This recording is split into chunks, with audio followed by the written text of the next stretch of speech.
Chapter. Welcome to the Saratoga Springs Planning Commission meeting for Thursday, May 13th, 2021. I need to start off the meeting by reading a statement. I, Troy Cunningham, Planning Commission Chair, hereby determine that conducting the Planning Commission meeting in an acre location presents a substantial risk to the health and safety of those who may be present at the acre location. The World Health Organization, the President of the United States, the Governor of Utah, and the County Health Department have all recognized a public global pandemic exists related to the new strain of coronavirus, SARS-CoV-2, COVID-19. With a state of emergency caused by the global pandemic, I find that conducting a meeting at the anchor location under the current state of public health emergency constitutes a substantial risk to the health and safety of those who may be present at the location.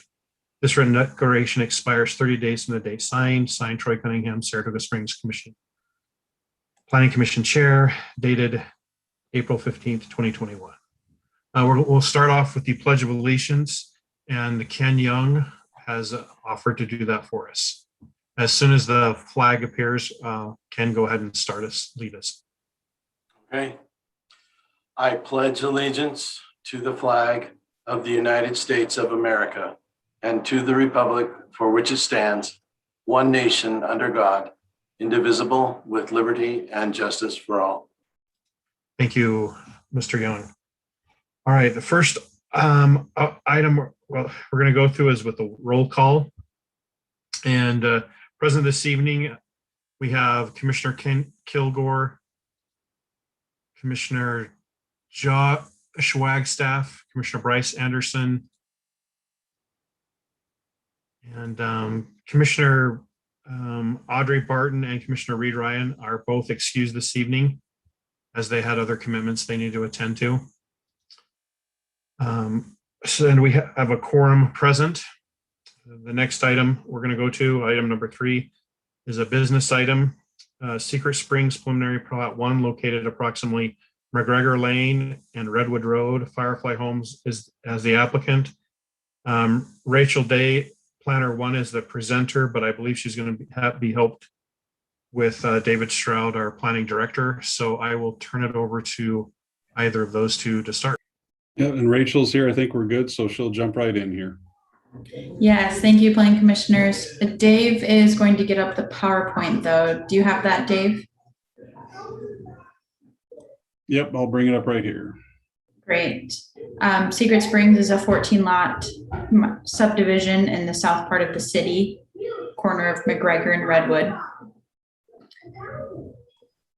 And they are looking for the preliminary plat approval. Final will come.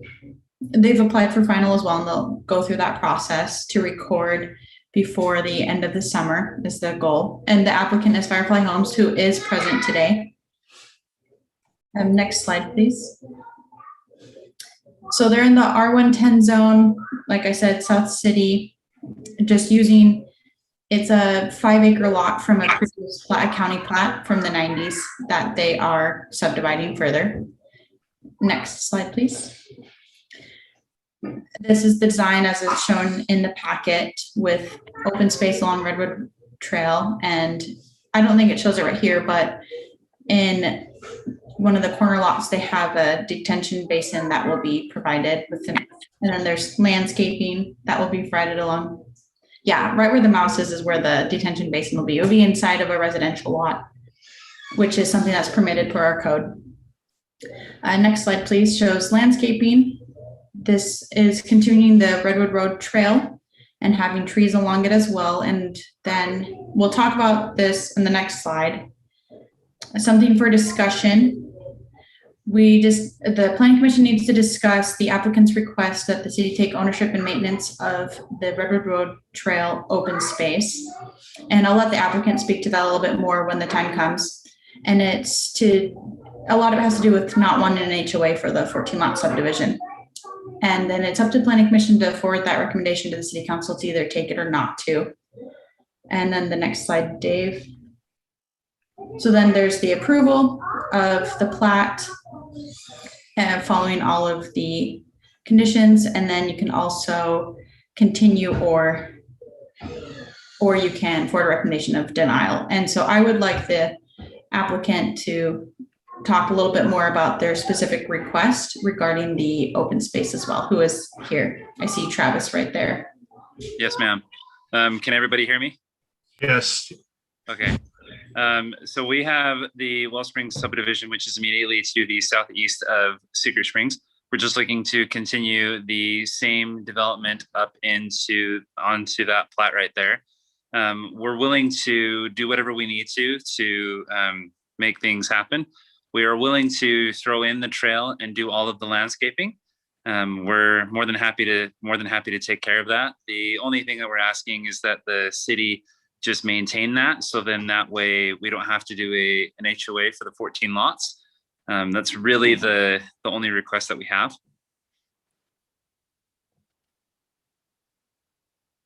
Okay, thanks. I believe this is a business item.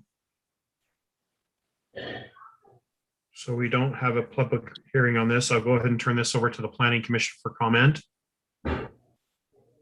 or questions.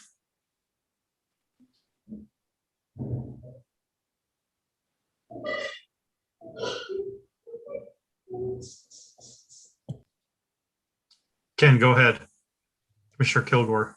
Thank you. So this is a administrative action. And so just for the record, I'd like to ask the applicant if you're willing to agree to comply with the conditions in the city planning staff packet. Absolutely. We're more than happy to do whatever we need to. Terrific. Okay. And then just wondering if, so one of the questions in the packet is whether the developer wants impact fee credits or open space amenity points for the trail. Is that something? Honestly, I'd be okay with paying whatever impact fees and removing any impact fee or amenity point credits. We're willing to do payment in lieu of, and provided that we're obviously providing the trail system and then installing everything associated with it to not have to have an HOA. Right. Okay. And then do you expect to be able to pave the trail before the school opens? Yes, that is our intent. Assuming that we get approval, we would love nothing more than to get things rolling right away. And one of the first items that we would do is to make sure that any water lines or anything like that we have in the trail system, that we get those in and out of the way, so then we can get that trail system paved and moved forward. Absolutely. We want to be able to provide a safe space for the kids to be able to walk to the school to the south. That's terrific. And then, so just as devil's advocate, what would happen if you don't finish? Maybe this is a question to the city staff, but so if the applicant doesn't, or the developer doesn't finish the trail, then what happens? I mean, we want them to, but then we don't say what happens if they don't. From my understanding, we have to pay a bonding and recording associated with it. So if we don't perform, obviously, then it goes against that bond side of things. But we have no intent of walking away from doing that trail system. We want to make sure that trail system gets put in without a problem. Understood. The only thing that I'm asking is that we get all of the necessary water lines and improvements into that subdivision, so then we don't have to tear apart an already a brand new trailway. We want to make sure that we get all that in first and then get the trailway put in, obviously. Yeah, and I mean, I'm fully appreciative and supportive of your intent. You just never know. And so I just wondering what happens. Just what happens if it didn't happen. And then I was wondering if the city is leaning in either direction as to whether to take the trail or not. I'll jump in here on that. Yeah, it has been discussed. It's been the city policy that the city would not take over ownership or maintenance of any open space if it's under 5 acres. I guess it's kind of the same from both sides.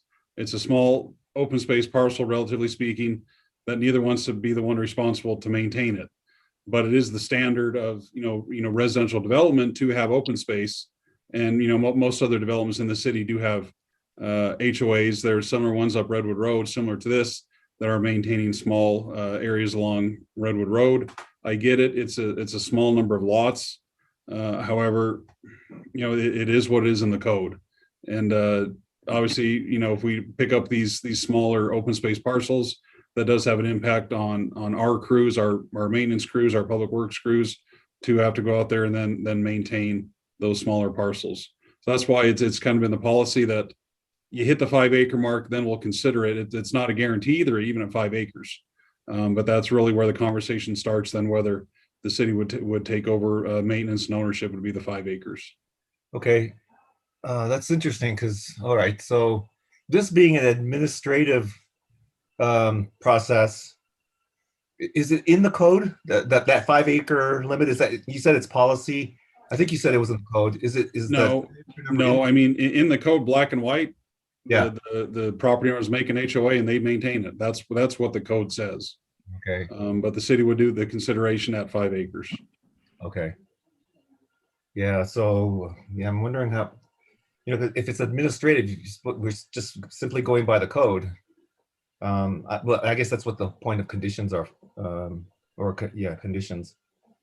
Okay. So do we have an estimate on costs if the city were to maintain? We didn't get that far, pretty much for the fact that that we discussed it again with staff, with city management, and in city management's interest, the city's interest, it doesn't make sense for the city to take over maintenance of that. I mean, ultimately, the first responsibility is the developer and those homeowners that are in that development. That's first priority. Okay. And then applicant, so if the city denies your request to take over the trail, what's the alternative for you then? Can I digress for just 2 seconds on that? My issue with the HOA maintaining the trail system is it is a publicly used trail that 14 homeowners are having to pay for public access.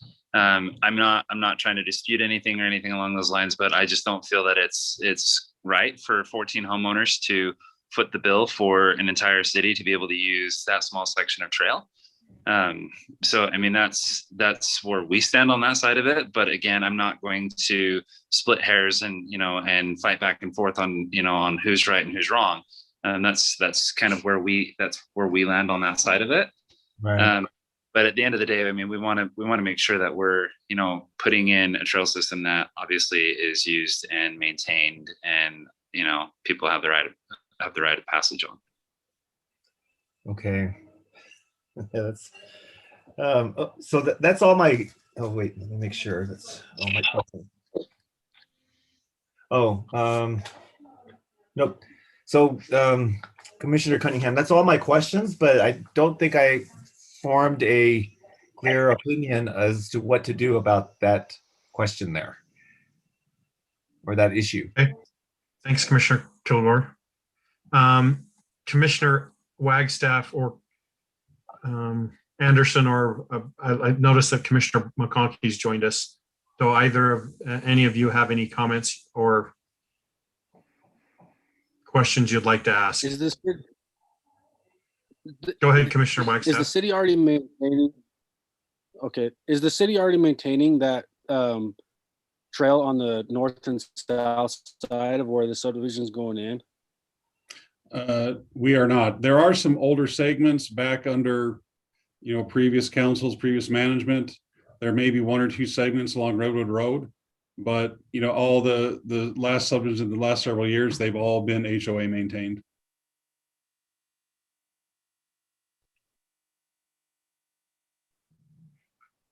Commissioner Anderson or Commissioner McConkey, would you guys like to make any comment or ask any questions? I'm not trying to split hairs. Obviously your 0.7 acres or even less. It has to be 5 acres or 0.46. So has there been any compromise saying, hey, we'll meet the threshold of 5 if you'll take it? And is there any give and take there or discussion there? So the initial discussions that we've had back and forth, I do have preliminary note comments from Planner Stroud that said that the city is willing to take the trail, but it was conditioned upon us putting in the trail and putting in the improvements associated with it. And I'm more than happy to to send a copy of that over to you, should you have any desire to have that. Yeah, that was the initial discussion, and then it was changed through further DRC reviews.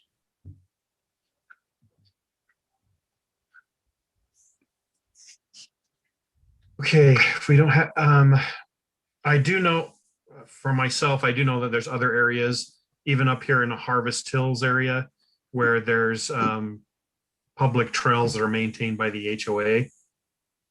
So I'm okay. I can understand the frustration with having a small HOA having to maintain a little bit of stuff, trail line, but it sounds like for the majority of the trail along there, it's something that we've been doing in the past. So I would be okay for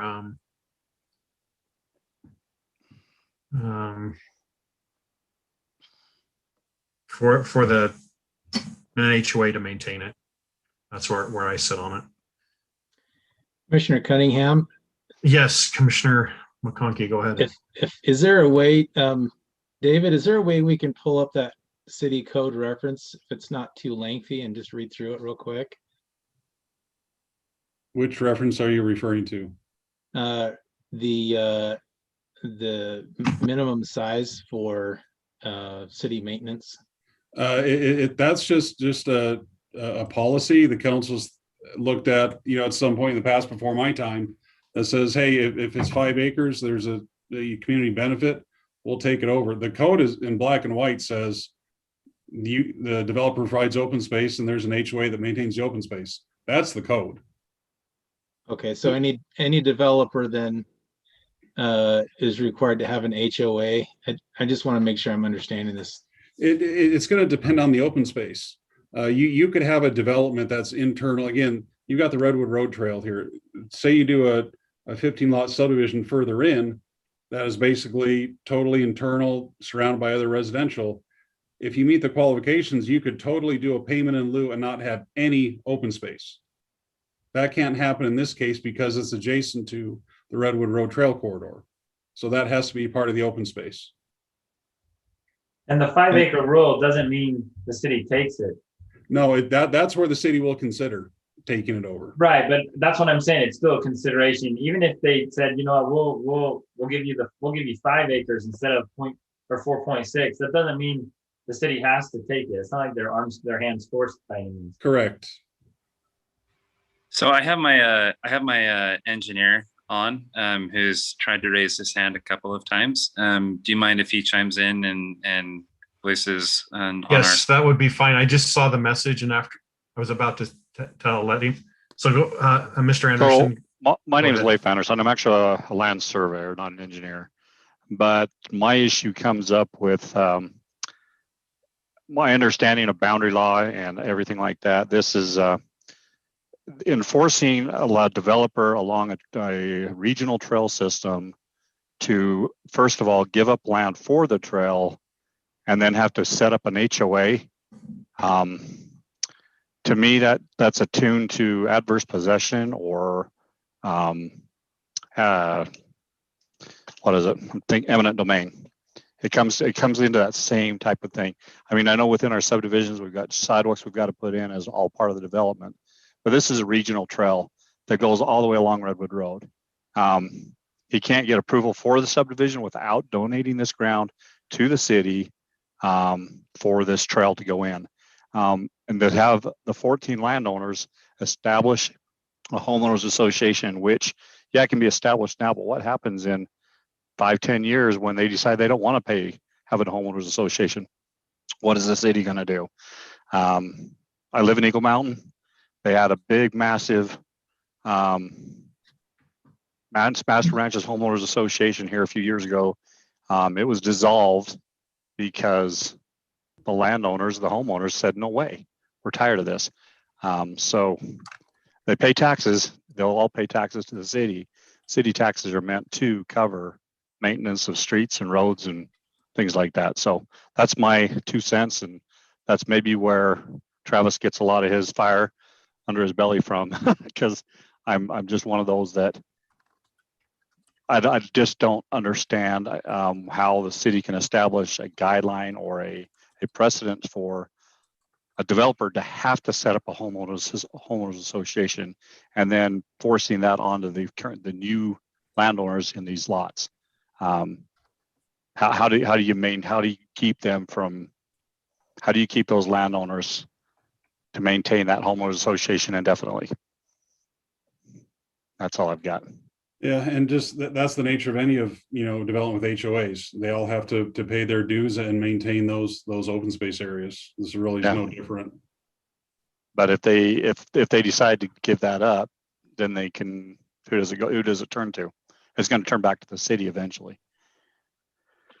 What is I have a question regarding the rest of the trail system. We have an existing trail system along there and above this particular development, is correct?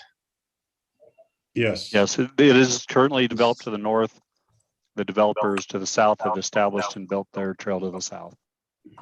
So I'm curious to know, David, who is the city caring for those sections of the trail? I'm bringing it up on a map here. There's some older sections through other codes or other agreements in the past, but the city hasn't taken over ownership of along Redwood Road for quite some time, from my understanding. Elliot.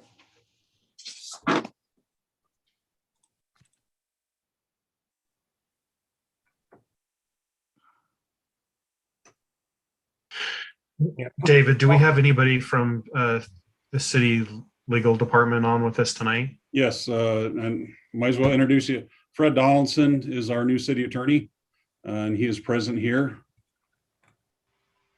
Hi, everyone. Yeah, I've been listening to this discussion, and I think it's really interesting.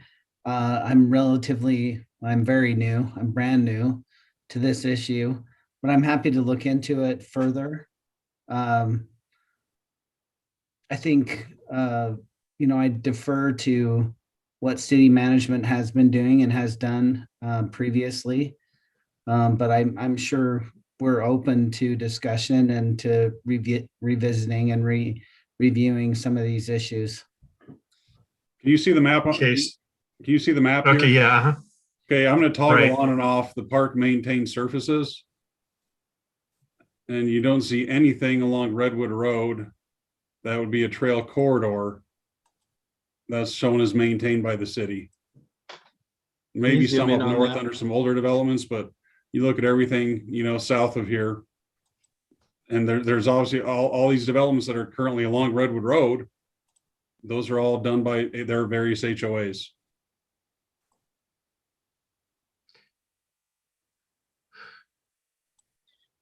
Well, I think this is definitely something to look into. I think what Mr. Anderson said, I certainly, it makes a lot of sense, but on the flip side as well, we have a precedence that's been set, and I think looking into what legally is appropriate in this case is worth looking into on that one. Well, I wonder, so this is, again, it's an administrative action.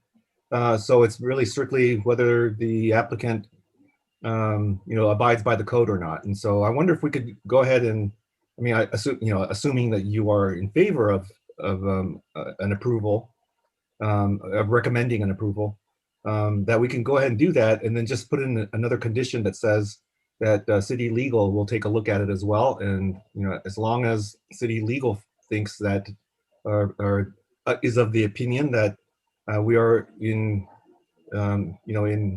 good standing there, that we just go ahead, just put that's the recommendation that goes to the city council.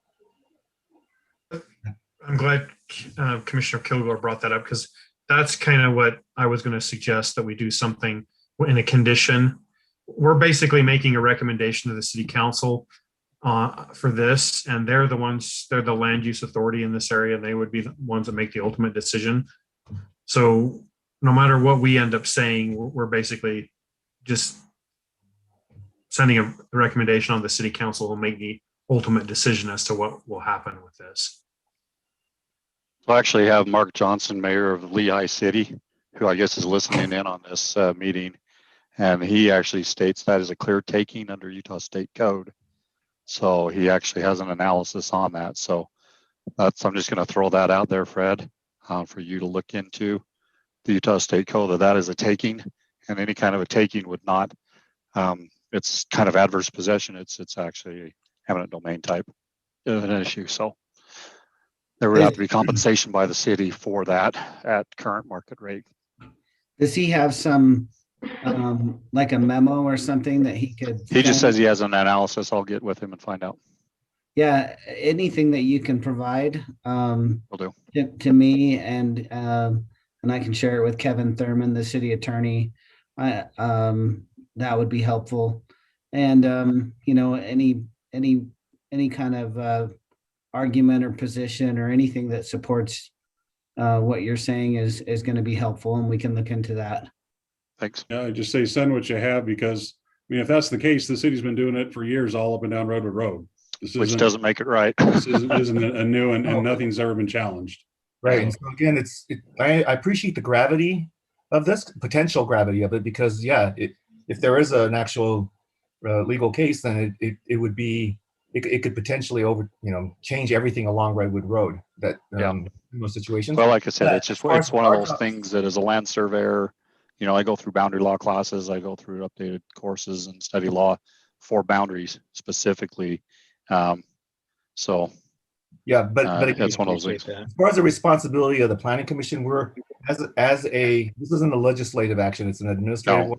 So we just simply follow the code, and yeah, I understand that. Yeah, and so we'll get input. So as a condition, we could make, if everyone agrees, if the other commissions agree, we could make it a condition that the city legal staff takes a look at this, and then based on, then they could make a recommendation as well to the city council, obviously.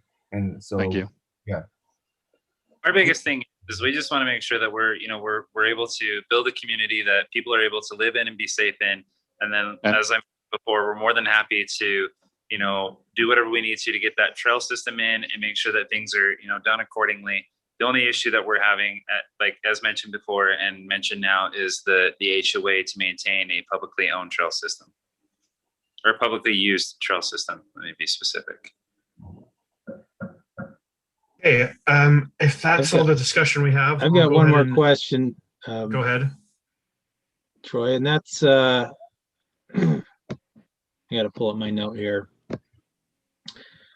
My question was, will the driveway note on lot 114 make this lot inaccessible? The east property line appears to be close enough to Redwood Road that a driveway would be impossible from McGregor Lane.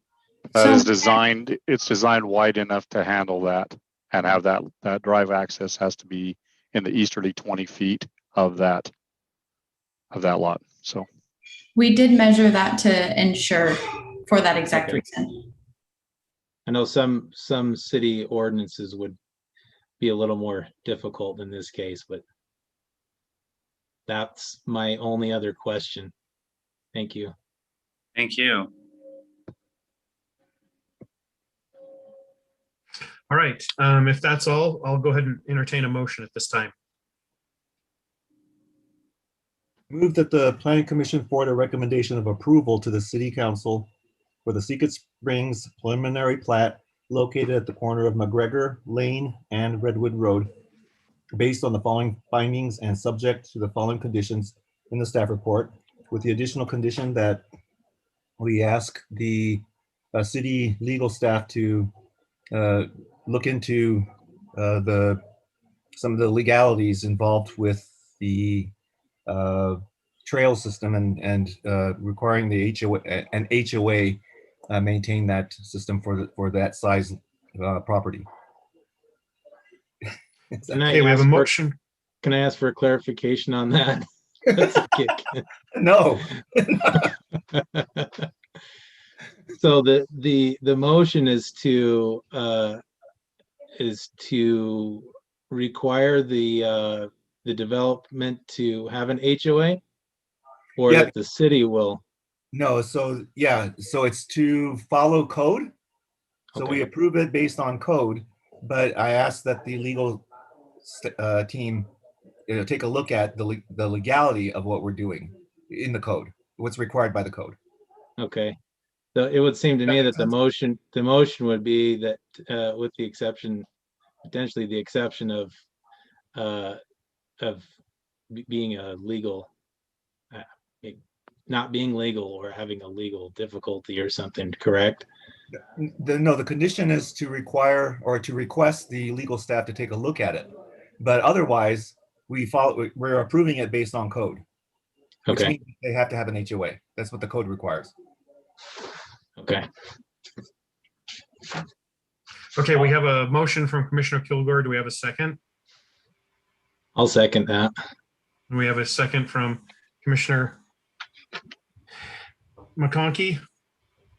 And we had a question, I think, was those sufficiently answered, Commissioner McConkey? Yes, Okay. So I will go ahead then and we'll vote on this and I'll start voting. And I'll vote.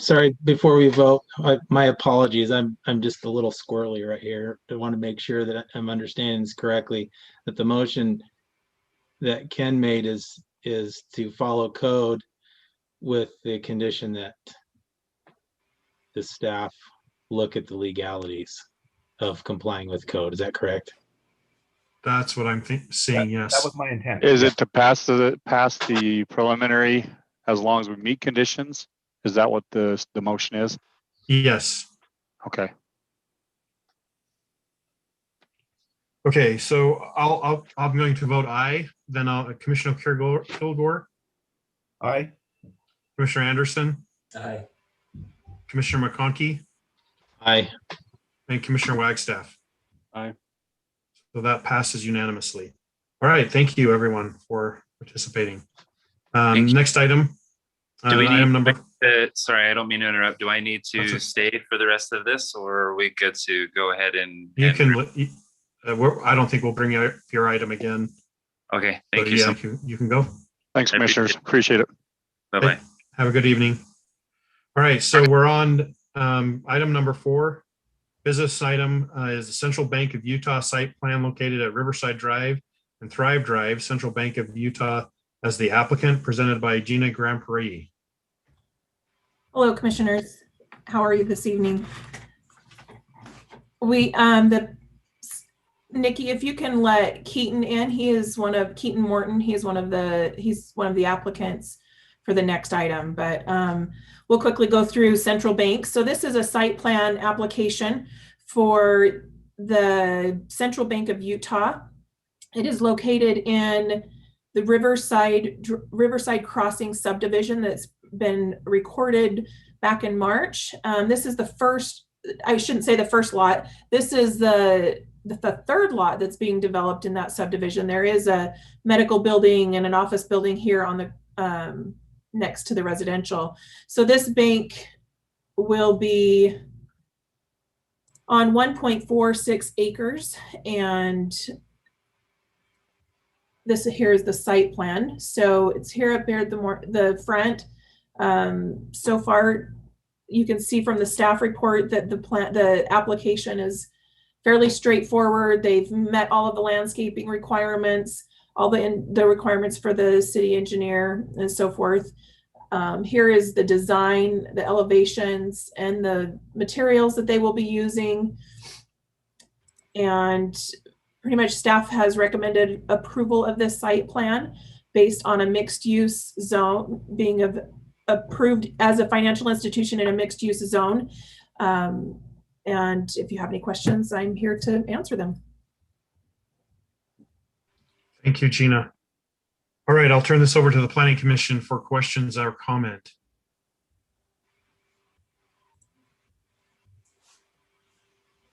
Commissioner Anderson. Just one comment. And this is a comment I made previously in other presentations when other buildings and sections were going in that space, but just I don't have too much to say other than it looks good. I think this is the front door to our city, right? This is a main thoroughfare, the border of our So maybe that clock design, you know, pointing out right there is the right thing, and those are the right finishes. I just think that there should be heightened sensitivity to this. That's all. That's my comment. Thank you, Commissioner Anderson. I forgot to allow the applicant if you wanted to add anything to the presentation. I'm not sure they're here. I sent the invitation. I don't see that anyone is here for Central Bank. Okay. Then I'll go ahead and turn this over to the commission if they, any other comments that they have. I just wanted to also comment some along the lines of what Commissioner Anderson said. I've always liked modern architecture, and I know I'm not in the majority necessarily, but I think the building looks really bold, and I really like it because it's kind of different. Well, it's very different, even from the other central bank branches that the that the bank has, and so I kind of like that. Yeah, I like that boldness there. I guess I'll add my third comment. I wrote that I like the multi-dimensional architecture, the facade. I do like the clock, and I think what Commissioner Anderson said is very fitting. I think that this will be a great contribution architecturally and visually. I do have a question, and this is a curiosity question. I know that the staff does a fantastic job at this. One of my first gut questions on this one, the plans show the drive-through traffic entering from Riverside Drive without a center turn lane on Riverside Drive. I'm just wondering if this could potentially create a traffic problem for north flowing traffic if the drivers are waiting to turn from Riverside Drive into the parking lot. I believe that was vetted out in the traffic impact study. Jeff or Gordon might be able to answer to that question a little better than I can. So I can speak to that.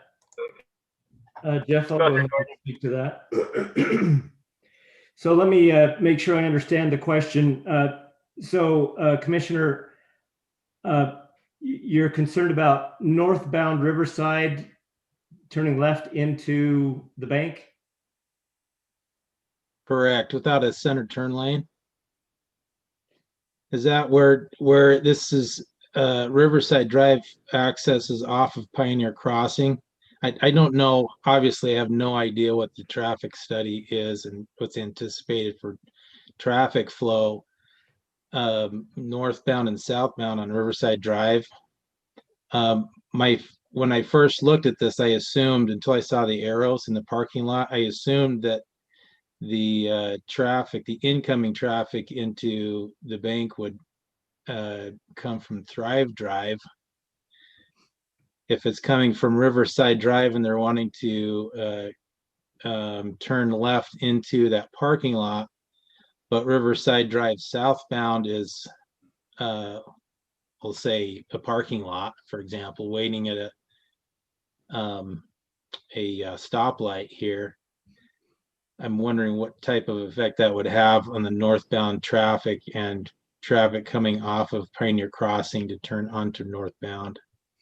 Does that make sense? Yes. So the center turn lane, if you see the two magenta lines that I drew there, the center turn lane isn't striped because of what's going on, because of those turn lanes north and south of it, but the space is there. So really the question is, what happens if the queuing, if the line backs up from Pioneer Crossing? We've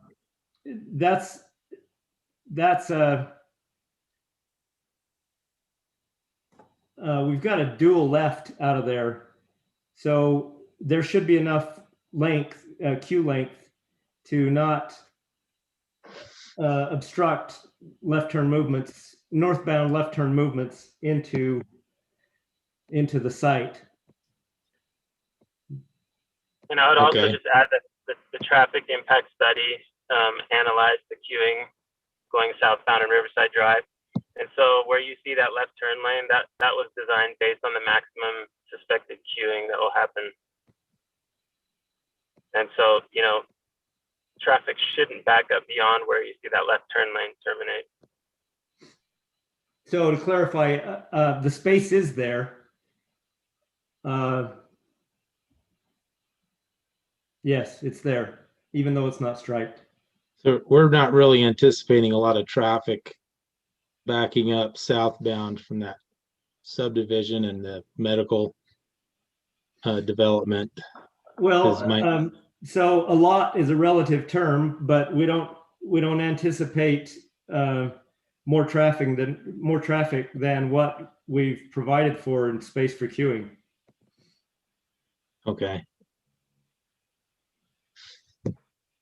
That satisfies my gut feeling. I appreciate that. Gordon, I have a question.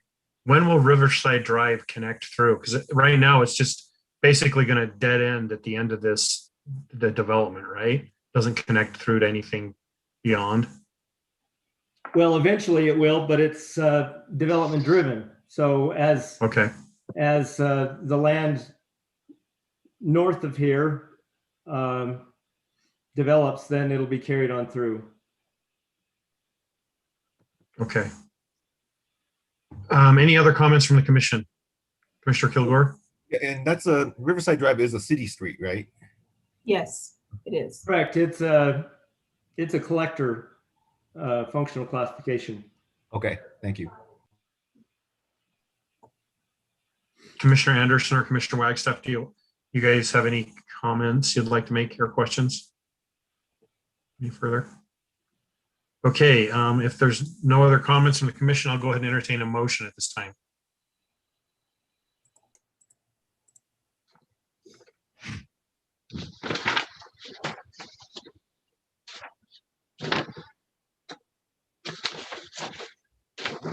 I'll make a motion. I move to approve the proposed site plan of the Riverside Crossing subdivision, Lot 9, Central Bank of Utah, 207 East Cooper Drive, in the MU zone with the findings and conditions listed. We have a motion from Commissioner McConkey. Do I have a second? Second. Do I have a question on the motion? I have a second for Commissioner Wagstaff. And do we have any question on the motion? Chair Cunningham, this is Commissioner Ryan. I just wanted to let you know that I'm on the call here for a few minutes. I'm in between responsibilities for the Trucking Association conference, but I've been on for a little while. I just wanted to make sure you knew I was here, but I don't have any comments. Okay, thank you, Commissioner Ryan. So we'll go ahead and start with Commissioner Ryan. You want to go ahead and vote on this? Aye, thank you. Commissioner Wagstaff? Aye. Commissioner McConkey? Aye. Commissioner Anderson? Aye. Commissioner Kilgore? Aye. And Commissioner Cunningham, aye. So that passes unanimously.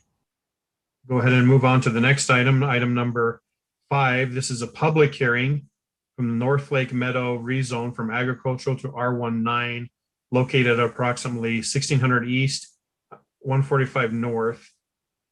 Keaton Morton is the applicant, presented by Gina Grand Prix. Okay, Gina, go ahead. I have a mistake I just noticed a mistake on my presentation. This is not Ken Harris. This is Keaton Morton is the applicant, and I have the wrong address on there. I just copy and pasted. I apologize about that. So this is over on the east side of the city. They're just north of North Shore and east of Pirelli subdivisions. It is an approximate acreage. I totally lost my train of thought. The concept plan, it's a rezone application, and the concept plan that they are proposing is approximately 22 lots. You can see here the zone is currently zoned agricultural, and the land use, the general plan is low density residential. And so the request to rezone from agricultural to R19 is consistent with neighboring properties to the east and to the west of this particular piece. There is county property. It is in the annexation plan to eventually annex that property in when development happens. However, it does still run as low density residential on the land use. So staff does recommend approval. I'll just give you a look at the concept plan. You won't be making a decision on the concept plan. This is just to give you a look of what it is, what they're proposing to do. And so, like I said, they're proposing 22 lots and, 22 lots. And so staff recommends approval of the rezone. This is a public hearing, and so we did get some comments from a resident, and I did forward that on to Chairman Cunningham, and I believe it will be in the minutes. And I'm not sure if Mr. Milling is here. He had some valid concerns. I did respond to them, but if he's here, he's welcome to speak if he wants to. Or Troy, you can read his letter if you feel the need to. You're muted there, Troy. I'm muted. Whoops. I'm going to go ahead and allow Mr. Morton, if he would like to make it, if he has anything to add to the presentation, to take some time now to do that. Yeah, I'm Keaton Morton. Yeah, we just want to thank you guys for taking a look at this. I've done a couple of developments just to the east of this, very similar. Your staff is really great to work with. This piece does have some minor challenges as far as elevation. There's been some fill brought in, but we've been working with staff, with Gordon. We've already done our geotech study on it, got that back, surveyed it. So we're moving fairly quickly. We just want to thank you. We're excited for this. We're going to make the city proud. We're excited to make as you guys know, that trail, there's a master plan trail that will run along 145 North. We're just excited to kind of get that moving along. We've tried to acquire additional pieces. If you're asking like, what the heck, it's kind of a gun-shaped piece. We have tried to acquire additional pieces in the area. Just some landowners that aren't wanting to sell at the moment, but we are aggressively, as far as especially with this type of a market,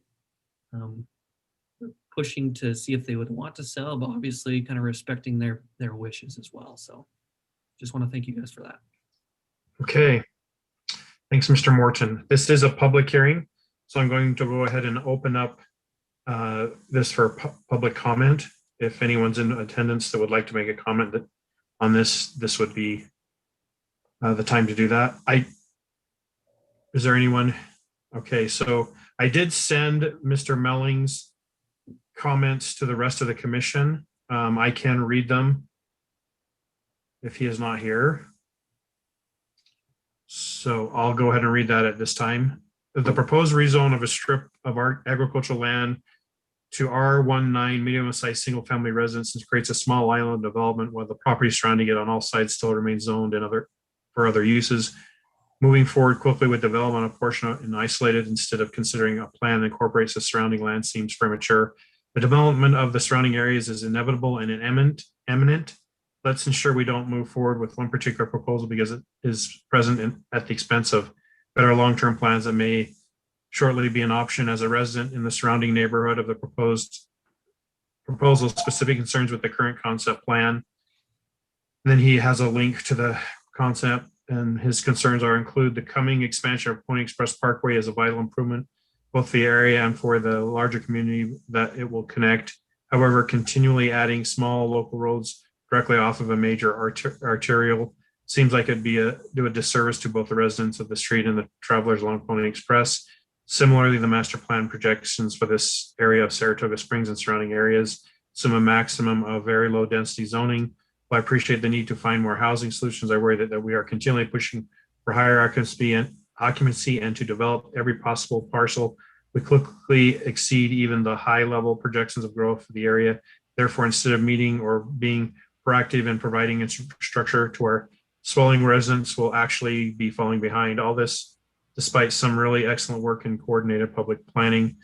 The 22 lots in North Lake Meadows concept plan are in elegantly placed with a playground and pavilion adjoining Pony Express Parkway, a road at present only to serve houses on one side of it, and dead ending on an agricultural parcher, and that also abuts with only Saratoga Springs access road for Pearly development, etc. I hope that whatever the finalized plan look like, they can balance the need for more housing, community infrastructure, roads, utilities, high-speed internet, etc., and other public goods, green spaces, sound barriers around the parkway.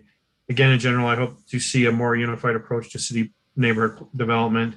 Master plan for the nearby Yorkshire is a good example in this regard, and hope we do not piecemeal develop this nook in Utah County. Thanks, Brett Melling, resident Meadows at Lakeside.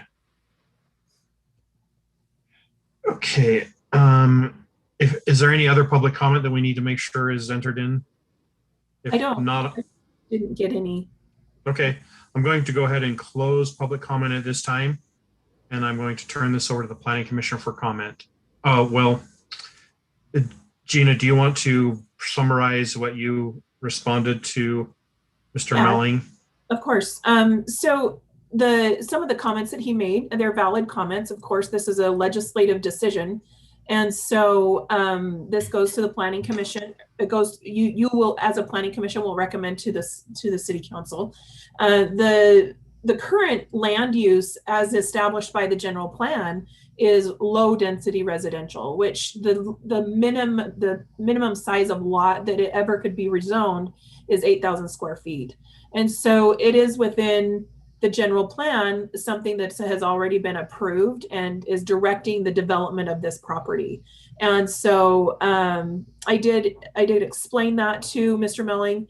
However, it's a legislative decision. And so considering everything, as staff, that's how we made our decision, is based off of the general plan and the surrounding development.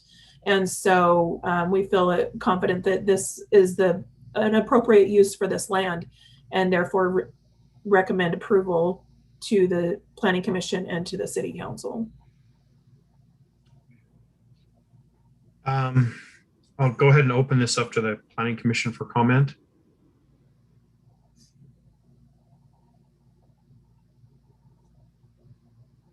I'm not seeing any hands. Shout if you have something. Go ahead, Commissioner Kilgore. So I actually had no comment on this when I read the staff packet until I read the letter, and I was just wondering if Mr. Mellings is looking at a different plan than we are, because I agree with what Gina just said.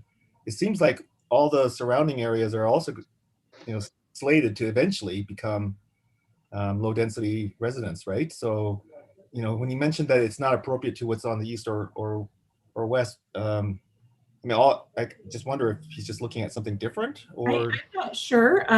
He stated that it was very low it was designated as very low residential, which our current map is low density residential. So it isn't the very low residential, which is smaller than, it's more multifamily and even smaller lots. So yeah, so I think, I don't know. He's not here to answer to that, so I can't necessarily. Yeah, if I can just jump in here, yeah, he does make some valid points. That one thing we do require, when we have developments come in, is that, for instance, we're requiring stub roads to connect to adjacent properties. Obviously, the property on here is zoned agriculture. It's been that way since Saratoga Springs became a city. It's basically a holding zone. Honestly, the value in that property is not in agriculture. It's in residential. The general plan identifies as low density residential. So, I think everybody sees the writing that at some point it's going to be. And so we stubbed the roads to the west. The road, as it runs to the east, you'll see how it's configured, that corner piece you see right now, that's not within the rezone, at some point will come into the state. I believe that is still a county right there on the corner.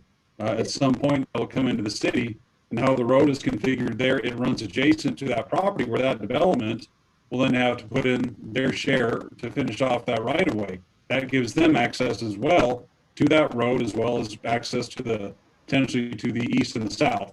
So what the applicant is requesting obviously certainly meets the intent of the general plan, being low density residential. And yeah, you can see the proposed subdivision there, how it provides access for that future piece once it comes into the city. We're stubbing to the west for that piece to then tie into that road segment. And so we're recommending approval based on, we're looking at the general plan. It meets the general plan, being low density residential and providing future access to adjacent parcels. Dave, I can add a comment here. If you can go back to the previous, yeah, that's fine. That one right there. So just to let the commission know, we looked at spacing. So this distance right here, the distance from this street to this street meets the city's access management standards with regard to spacing. This 145 will eventually have a median. And so with a median, the required spacing between streets like that would be 400 feet.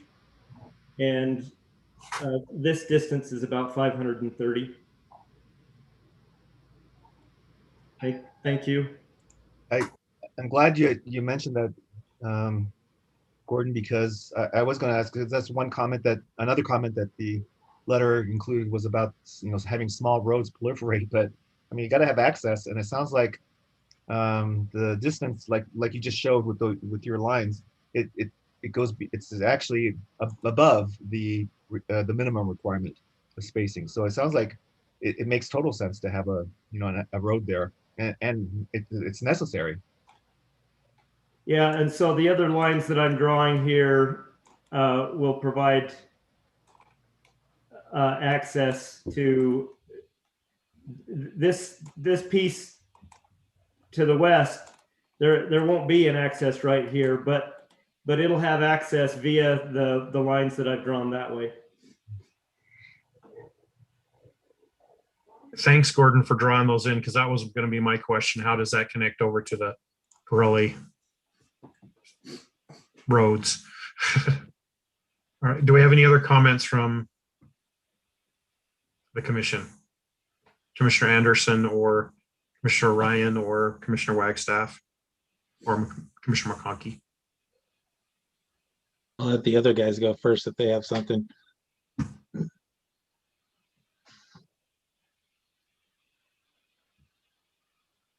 Well, Commissioner McConkey, you're up. Not hearing from them. Okay, it's interesting. I mean, I feel for a lot of us don't like the results of the growth in the city. The traffic is challenging to wade through. I mean, especially those of us that have been here a long time. It's tough to see a lot of things develop. We're becoming less country. The roads are proliferating, and so are the vehicles and so forth. And I'm not far from there myself, but looking at it from a more than a legal perspective, but just a growth and opportunity perspective, it's just part of the natural process. What we don't want is a community that becomes stagnant. And in my mind, that's the alternative. We either foster growth and development as wisely and reasonably as we can, and as much as in a balanced method. But if things are compliant, the city's not in a position to say no. This particular area right here, looking at some of the the goals of the city to transition from one type of development to another, in my mind, seems fitting. I think that I'd love to see, around this point, if we continue to expand and develop, that we get more into the R110 zones. with bigger lots. But I think, in my opinion, I think that when the overall overall plan, master plan, that this is fitting. I did have a question, and really it was the potential layout. I think I had a potential concern. I know we're not looking necessarily at the layout.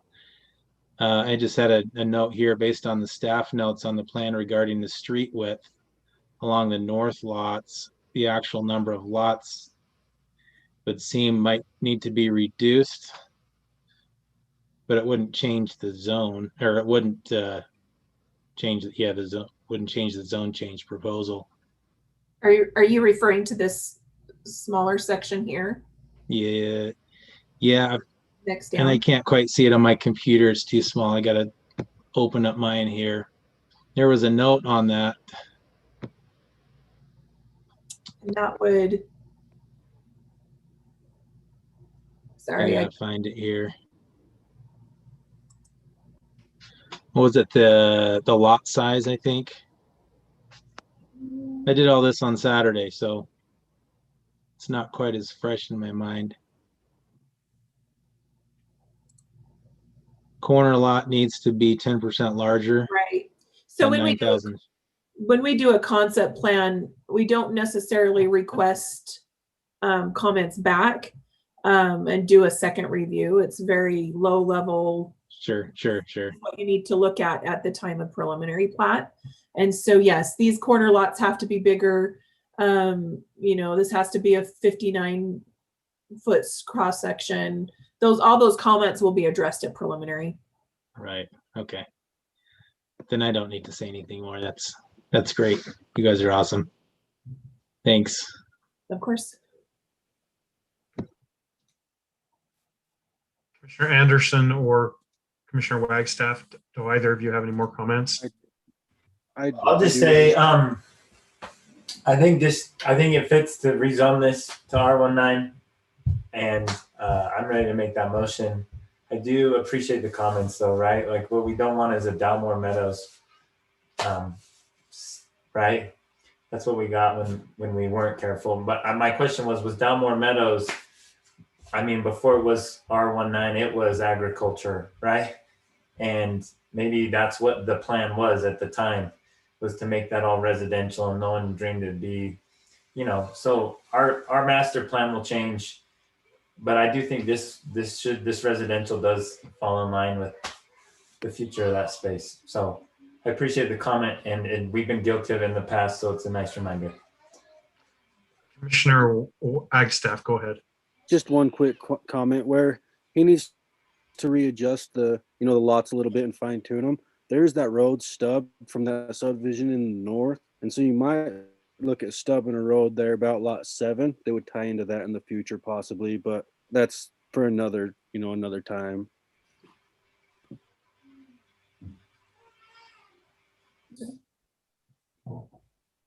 Okay, Commissioner Ryan, did you have any comments? No, I think everything has been said. I appreciate the comments from the citizen. I agree, and I fully support and understand where he's coming from. When you tackle a piecemeal approach, things can get pretty dicey pretty quick. But I feel like the comments from staff have addressed those sufficiently. I feel like we have a good plan in place, so I'm comfortable with everything. Okay, I will go ahead and entertain a motion at this time. I'll do it. I move to forward to the City Council positive recommendation regarding North Lake Meadow rezone, generally located on the east of Clark Drive and 145 North, as outlined in Exhibit 1 with the findings and conditions in the staff report dated May 13th, 2021. We have a motion from Commissioner Anderson. Do we have a second? Second. Second from Commissioner Kilgore. Do I have a question on the motion? Okay, we'll go ahead then, and I'll start with Commissioner Wagstaff.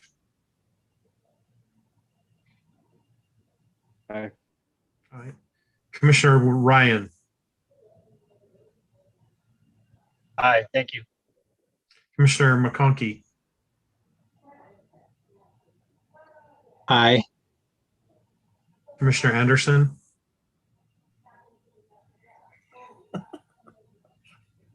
Aye. Commissioner Kilgore, Aye. Commissioner Cunningham, aye. All right, we'll move on to the next item. Thank This you. is item, go ahead, Commissioner, or Gina. Just thank you. Have a good evening. Thanks, you too. All right, so this is a public hearing, Wildflower Village Plan 4 located at approximately Mountain View Corridor and Harvest Moon Drive. Nate Ship is applicant, presented by Tippy Moreland, Senior Planner. So Tippy, are you in? Yes, I'm here. Okay, go ahead. It's your turn. Yes. So for this item, the applicant is requesting recommendation on another Wildflower Village plan. This is in the northwest corner of Wildflower and the northwest corner of the city, bordered by UDOT and NSA property to the north and Camp Williams and Rocky Mountain Power property to the west and Mountain View Corridor to the east. Here's a summary of this project, 139 acres, 414 units. And with that, I'll turn this over to the commission for question. Is the applicant with us? Yes, this should be Caitlin Mickelson here tonight. Caitlin, Yes, do you have I'm any comments you'd like to add? No, we appreciate Tippy and the rest of the staff for working with us on this, and we're excited to keep moving the project forward. All right, this is a public hearing, so we'll go ahead and open this for public. I did not receive any comments. Tippy, did you have any comments that we need to share? I did not receive any. Planning Director Stroud, did you have any that you received? I did not. Seems that there are no public comments, so I'll go ahead and close public comment at this time. And we'll go ahead and for comments. Go ahead and shout out if you've got a comment or a question you'd like to ask.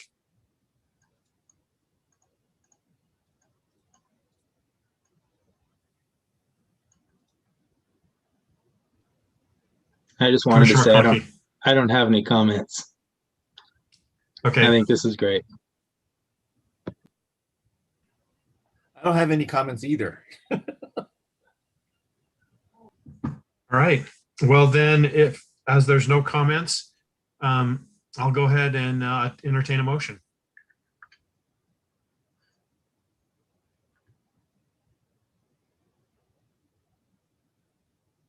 I'll make a motion.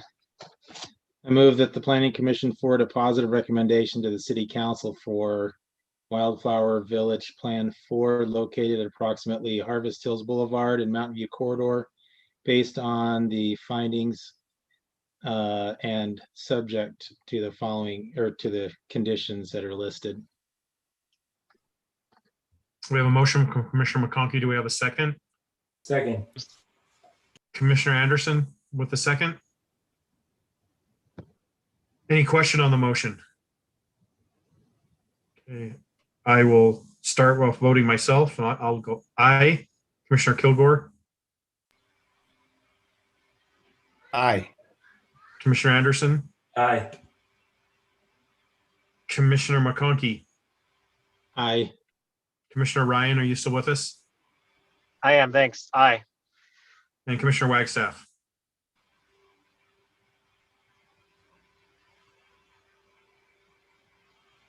Aye. Thank you, Commissioner Wagstaff. Looks like this is passes unanimous. We'll go ahead then and thank you, Tippy, for the presentation. Move on to item number 7. This is also a public hearing, Westport Business Park General Plan Amendment from Office and Regional Commercial to Office Warehouse and rezone from Agricultural to Office Warehouse located at 2000 North Redwood Road. Mark Johnson is the applicant, presented by David Stroud, Planning Director. So David, to go ahead. Yes, I'm in the building, but for some reason I'm having some really bad lagging, not on audio or video, but moving back and forth on screen. So things may take a few seconds. I apologize, and that's the reason. Planning Commission, we have a public hearing tonight. This is for the request at approximately 2000 North Redwood Road. The applicant is present here joining us. The request is to amend the general plan from Office and Regional Commercial to Office Warehouse And then there would be the accompanying rezone from agriculture to office warehouse. And this will be a recommendation to the city council.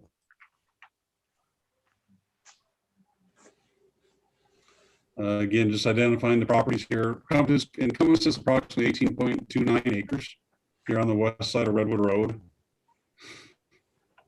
So the first request will be to amend the general plan. And so what you see here, this is the general plan map, property identified in the blue. You can see the north half roughly is regional commercial general plan, and the south half is office. And the proposal would be to change that to office warehouse. Then the zone then would be, as currently as discussed previously tonight, agriculture, basically a holding zone. Good to go from agriculture to office warehouse. And the anticipated plan would be, as you see here, to do a office warehouse flex type business. What you see there in the photo is obviously just representation of, to get you an idea in your mind of what the intent is. Seems to be a quite a popular move now, perhaps with the whole economy. These buildings are getting more and more popular. Typically, you have a storefront of some sort, and whatever business you're running, typically then you have some sort of warehousing or whatever it may be in the back. I think is the trend now is this type. But to do this would have to go under the office warehouse zone. There will be a canal trail along the southeasterly property line. And then Stagecoach will also be connected through to connect up to Redwood Road. The staff recommends approval to the city council with the findings and conditions you see on the staff report and here on the screen. And of course, you do have the option to continue or deny the request as well.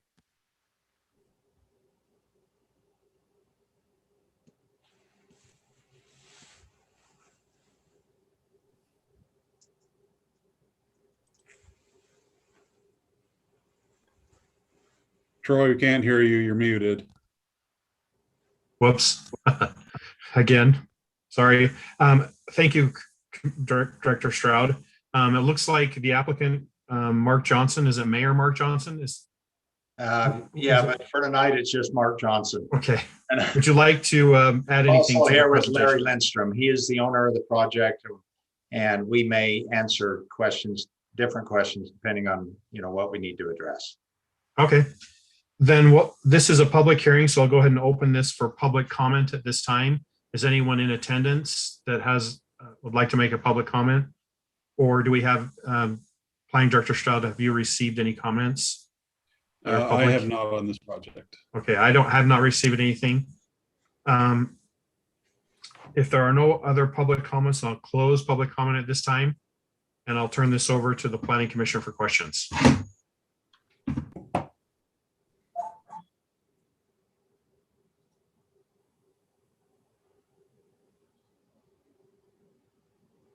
I have just one question to the staff. I should have looked this up. I only now just realized it when I was looking at this particular drawing that you have on the board right now. I believe in our code we have something about parking being, behind the buildings, or functionally it's supposed to be visually not as visible from the main road. And I'm just wondering, does that, I know this is just concept. Is that something that would come in play here, or is it, far enough away from Redwood Road where that parking, that wraparound parking all around the building isn't a concern as far as code is concerned? There is actually an exception that the council approved here not too long ago when you do the office warehouse flex type building, because when you look at the way those buildings are set up, typically one whole side is all loading dock area. That sort of use kind of makes it difficult to provide parking back there, because it could be customer parking, let alone when customers walking past loading dock areas, that sort of thing. So there is a written exception in the code when you do this type of development.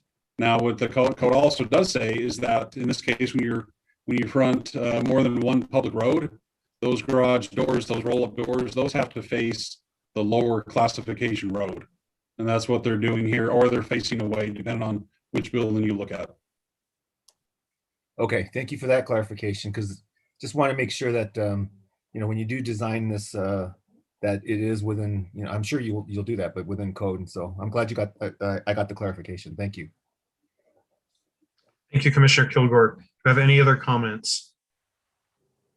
Commissioner Wagstaff, did you have a comment?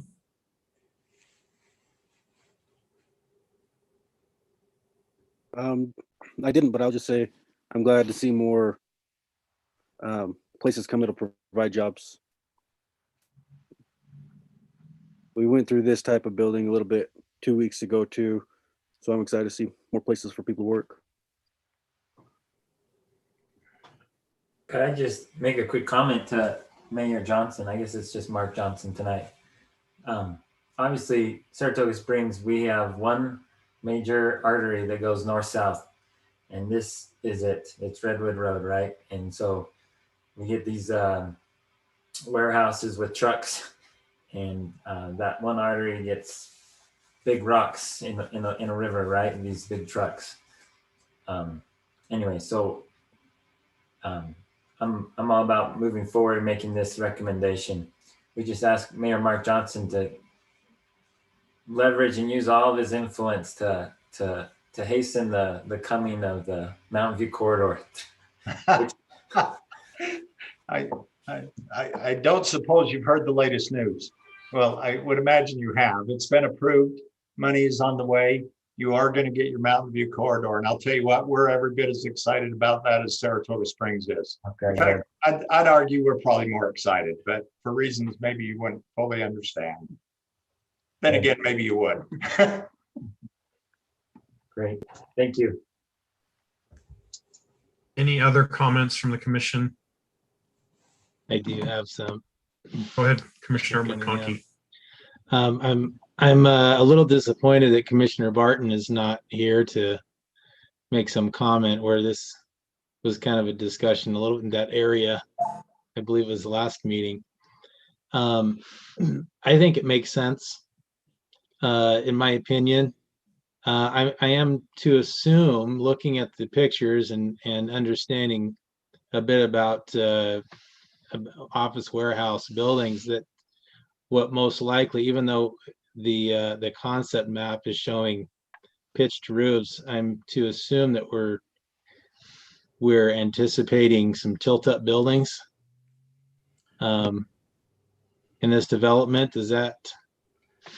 I'm going to let Larry answer that. The buildings you're looking at, over on the left are similar to what he's recently completed and filled out rather quickly over in Pleasant Grove, but I'll let him answer the questions on construction.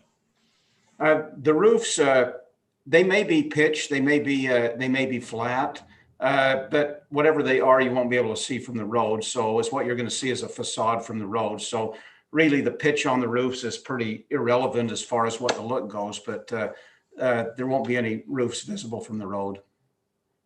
Yeah, I think what I was getting at is in line with what the citizens of the city want to see is some architecture that's aesthetically pleasing, not just faddish or it's not plain, but that we've got some multi-colors, some good architecture, especially along that corridor right there, for what it does. I think most office warehouses tilt up buildings. I'm sorry. No, you're good. I was just going to say, a hip roof or a gable roof on a building that is this wide is often difficult. The ones that we've done before actually have a butterfly roof, which drain to the center. Not something I like because it's hard for me to design to, but these will probably generally not have hip type roofs.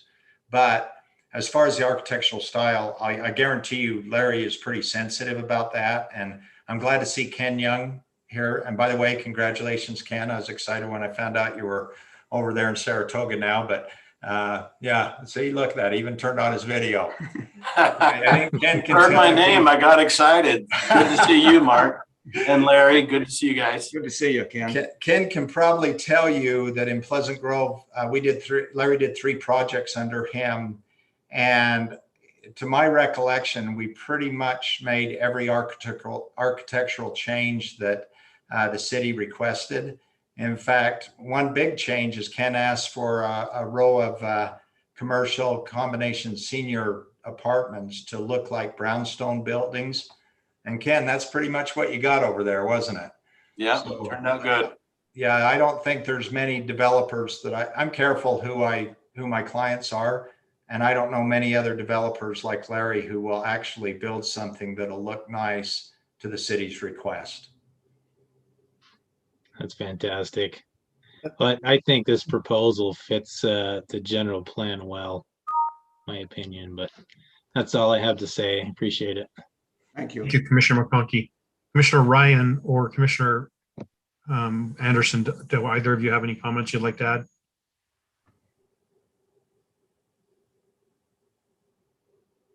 This is Commissioner Ryan, I appreciate what's been presented. I think the change is fine. I feel like we have plenty of other commercial areas, that are still viable and workable. So I don't mind the change and agree with Commissioner McConkey's comment that overall, strategically, it looks like it's a good spot for it. So. Okay, I'll entertain a motion at this time.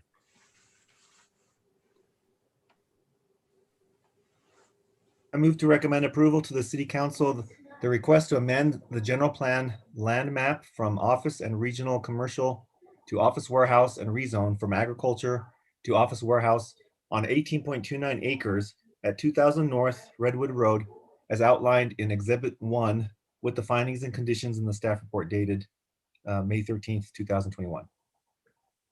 We have a motion from Commissioner Kilgore. Do we have a second on the motion? I'll second. This is Commissioner Ryan. Commissioner Ryan with the second. Do we have a question on the motion? Okay, Commissioner Ryan, would you start us with voting? Aye, thank you. Commissioner Wagstaff? Aye. Commissioner Anderson? Aye. Commissioner McConkey? Aye. Commissioner Kilgore? Aye.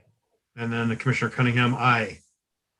All right, thank you, So, Mr. Johnson. So Mr. Chair, who gets to write the letter of apology to Commissioner Barton? That's a good question. I think you do. Well, it is across the street from her. There is a barrier. Larry will write it. I'll go ahead and write that for you. Hey, thanks so much. We appreciate it. Thank you very much. Have a good night. Thank you. Thanks. All right, and item number 8, public hearing, Alpine Acres, general plan amendment from institutional civic and medium density residential to low density residential and rezone from agricultural to R110, located approximately 800 West. Is it Marie Way? Randy Smith is the applicant, and the Director David Stroud is going to present this for us. Thank you. I'll just go to the next slide since you kind of hit all my points there. I'll let you, Mr. Chair, if you want to do this slide as well. No, just kidding. What we got here is a rezone and a general plan amendment as well. The parcel you see here, that's the entire parcel owned by Alpine School District. The rezone and general plan amendment only takes a portion of that. You can see it's taking 21.06 acres of 31.04, basically about the north 2/3 of that parcel you see there. Currently the agricultural zone, looking to go to R110. Well, let's just go through the pictures here. So this is the general plan map. As you can see, there is a sliver of institutional civic, runs along the front.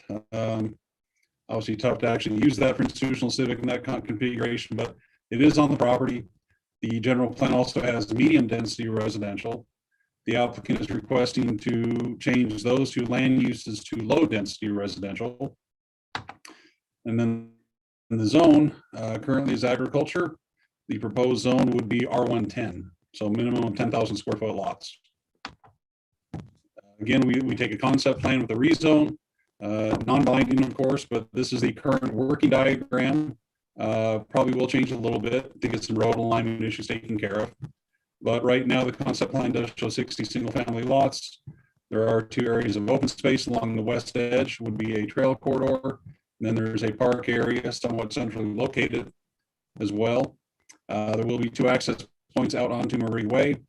I did get some comments, and again, my computer's being slow, especially with Outlook, I can't bring them up. There were some comments given to the city about traffic. Obviously, there are some traffic concerns.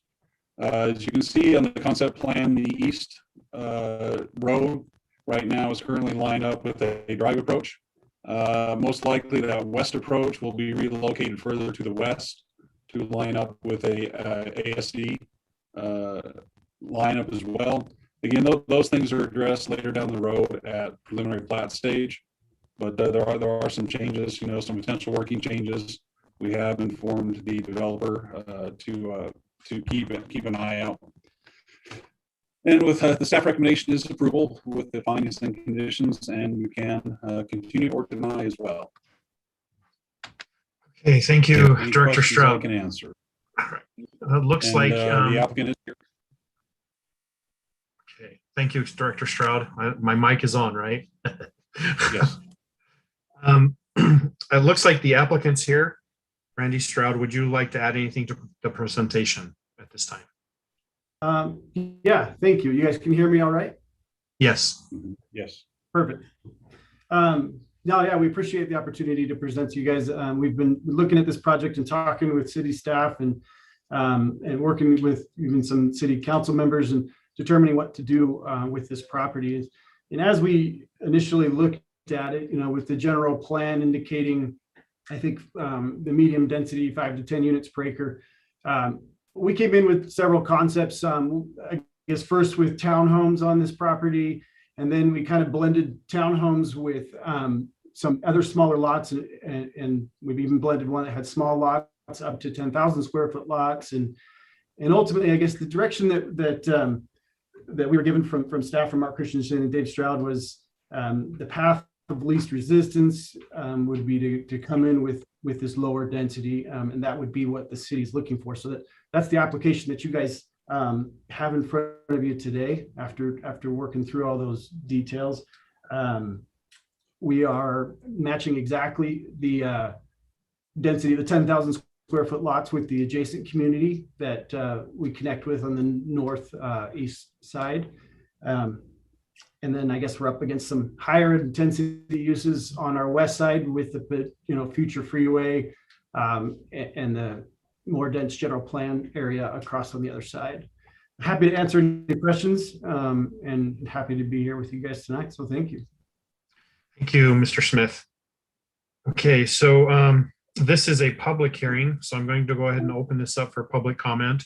I think Director Stroud said you had received some comments about traffic. Is that correct? Yes, traffic concerns, obviously, that there are schools on the road on Marie Way, obviously. So traffic, any time of development, because there's always traffic concerns. The road width is established already here on Marie Way. The good thing to look at with this request is that, the general plan is changing from what could potentially be medium density residential to low density residential. So it obviously does reduce the traffic amounts, that sort of thing in this area. Obviously, there is concern. We'll look at, should this be approved? We'll obviously look at how the subdivision is laid out. Any traffic concerns, we can address them at that point. This is strictly just to look at, is this an appropriate zone there? And what your recommendation would be to the city council. Okay. Mr. Chair, Yes. I have that on my computer and I can read that to you if you would like. The letter from the public comment. Yep. Okay, let's go ahead and read that in so everybody knows what it is. All right, this was from Jonathan Lowe, who lives on Marie Way. He says, hello, I am writing concerning the upcoming Planning Commission meeting on May 13th, 2021, discussing the Alpine Acres General Plan Amendment at 800 West Marie Way.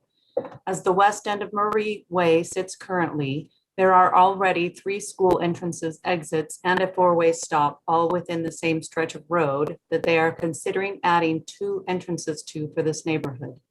When school is in session, there are already so many cars parked along the north side of Marie Way in front of the Horizon School that cars traveling west on Marie Way literally cannot proceed without crossing the double yellow line into oncoming traffic. Adding 2 more neighborhood entrances to this stretch of road will make it even more ridiculous. Also, there are dozens of kids that walk Marie Way to access Thunder Ridge, Horizon School, Vista Heights, and Westlake, 4 schools. There is already too much traffic along Murray Way. We have previously complained about the speed of cars and even school buses driving up and down Murray Way and how dangerous of a situation it creates for these kids walking to and from school. Now they are wanting to add all of the construction vehicles and traffic that will come with a new development to this situation. I don't have a problem with the neighborhood and the land being developed. I do have a problem with the proposed access to the neighborhood, making an already dangerous and complicated area even more so. Thank you, Jonathan Lowe. All right. And a point to access, anything over 50 lots requires 2 access points. And so with this development, we have to have 2 roads coming out. Okay, thanks, Director Stroud. If there's no other public comment, if anyone's here to make up public comment, I'll allow that. But if there is not, I'm going to go ahead then and close public comment at this time. And I'll turn this over to the commission for questions.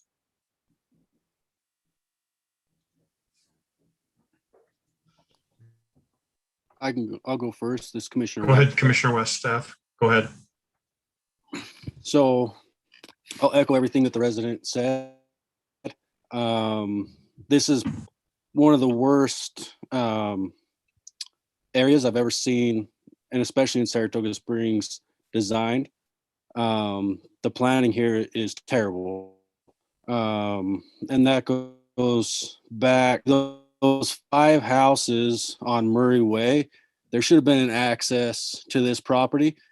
I don't know how the applicant can design the property better, because the way that the whole area is planned, he's landlocked on the east side with the school. He does have the property to come down to the south side, but then he's coming onto a major corridor subdivision, and he can't go west without going across the canal. So he has to go to the north, and that road is way too narrow as it is. And so, like where my kids go to school there, that road is a disaster right now, and it should have been wider in the first place. And so to add any more traffic to that road is like, it's just going to be terrible. And so I don't know what to recommend to the applicant, because I can see the difficulty with this project. But as a city, like that earlier, they talked about piecemealing it. There was no foresight on this property when the surrounding property was developed, because now this property is landlocked and it has to go to the north, and that's already a terrible road with 3 accesses to those schools. So that's more of a comment for like the planning commission looking at stuff going forward, that there should have been a road stubbed on the far east side to that property, so you don't have 5 accesses onto Murray Way right there by that school, because you're going to have 2 from here and then 3 coming out of those schools. So we just got to be careful going forward. That's all. Thanks, Commissioner Wagstaff. Any other comments from the commission? So at this point, can something be done, or it's just fait accompli? Well, yeah, we're looking at it now. Obviously, maybe some things around there could have been designed better. It is what it is now. We have to deal with that. Again, thankfully, the density is being reduced for what the general plan says to go there right now. Like the applicant said, yeah, we looked at several different, configurations of higher density. And as far as the road goes, I have a comment, but I'll actually, Gordon turned on his camera. I'll let Gordon speak to the road design, the width, and whatever he may say on that.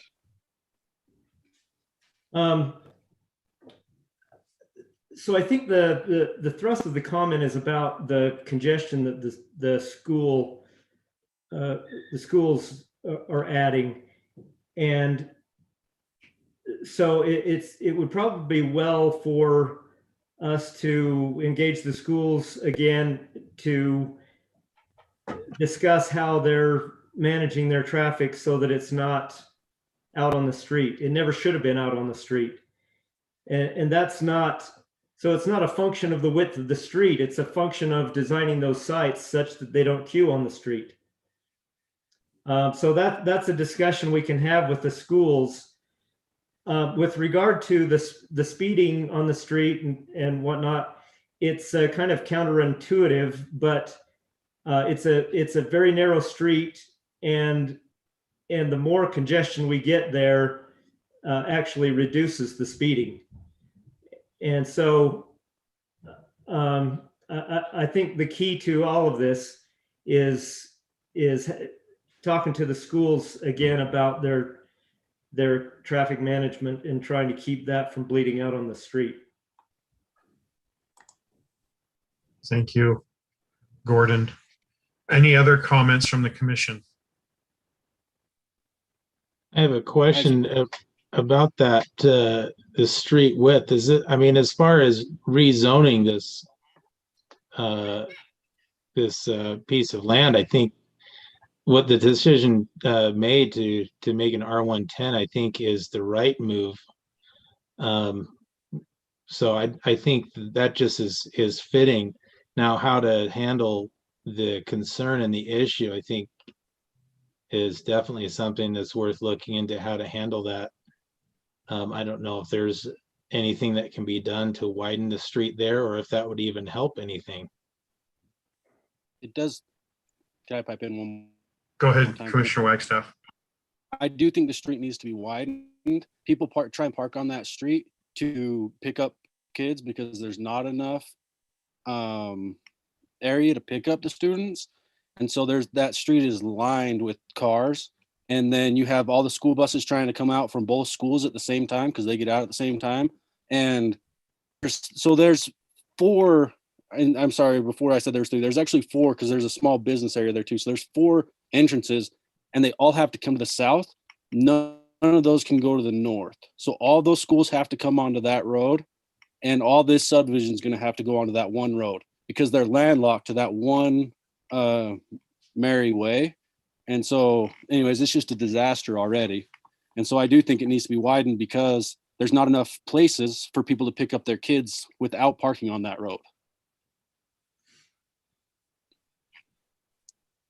And that kind of goes back to our job, like for future land planning. All of those schools should have a second road to go out on. I don't know why all those schools are in all those traffic is only coming out one direction instead of being able to go to any of the other 3 directions. For the All sake right, of I'm done. safety, That's I my know soapbox. these are district, it's the school district. We don't have a lot of power over the school districts, but for the interest of safety then and traffic, I guess the city does have some sway over how schools then design their, maybe their egress and their ingress, right? If that's a question for me, I'll answer it. Absolutely. But I don't know what discussions were had when Thunder Ridge came in. That's been more than 5 years ago. Right.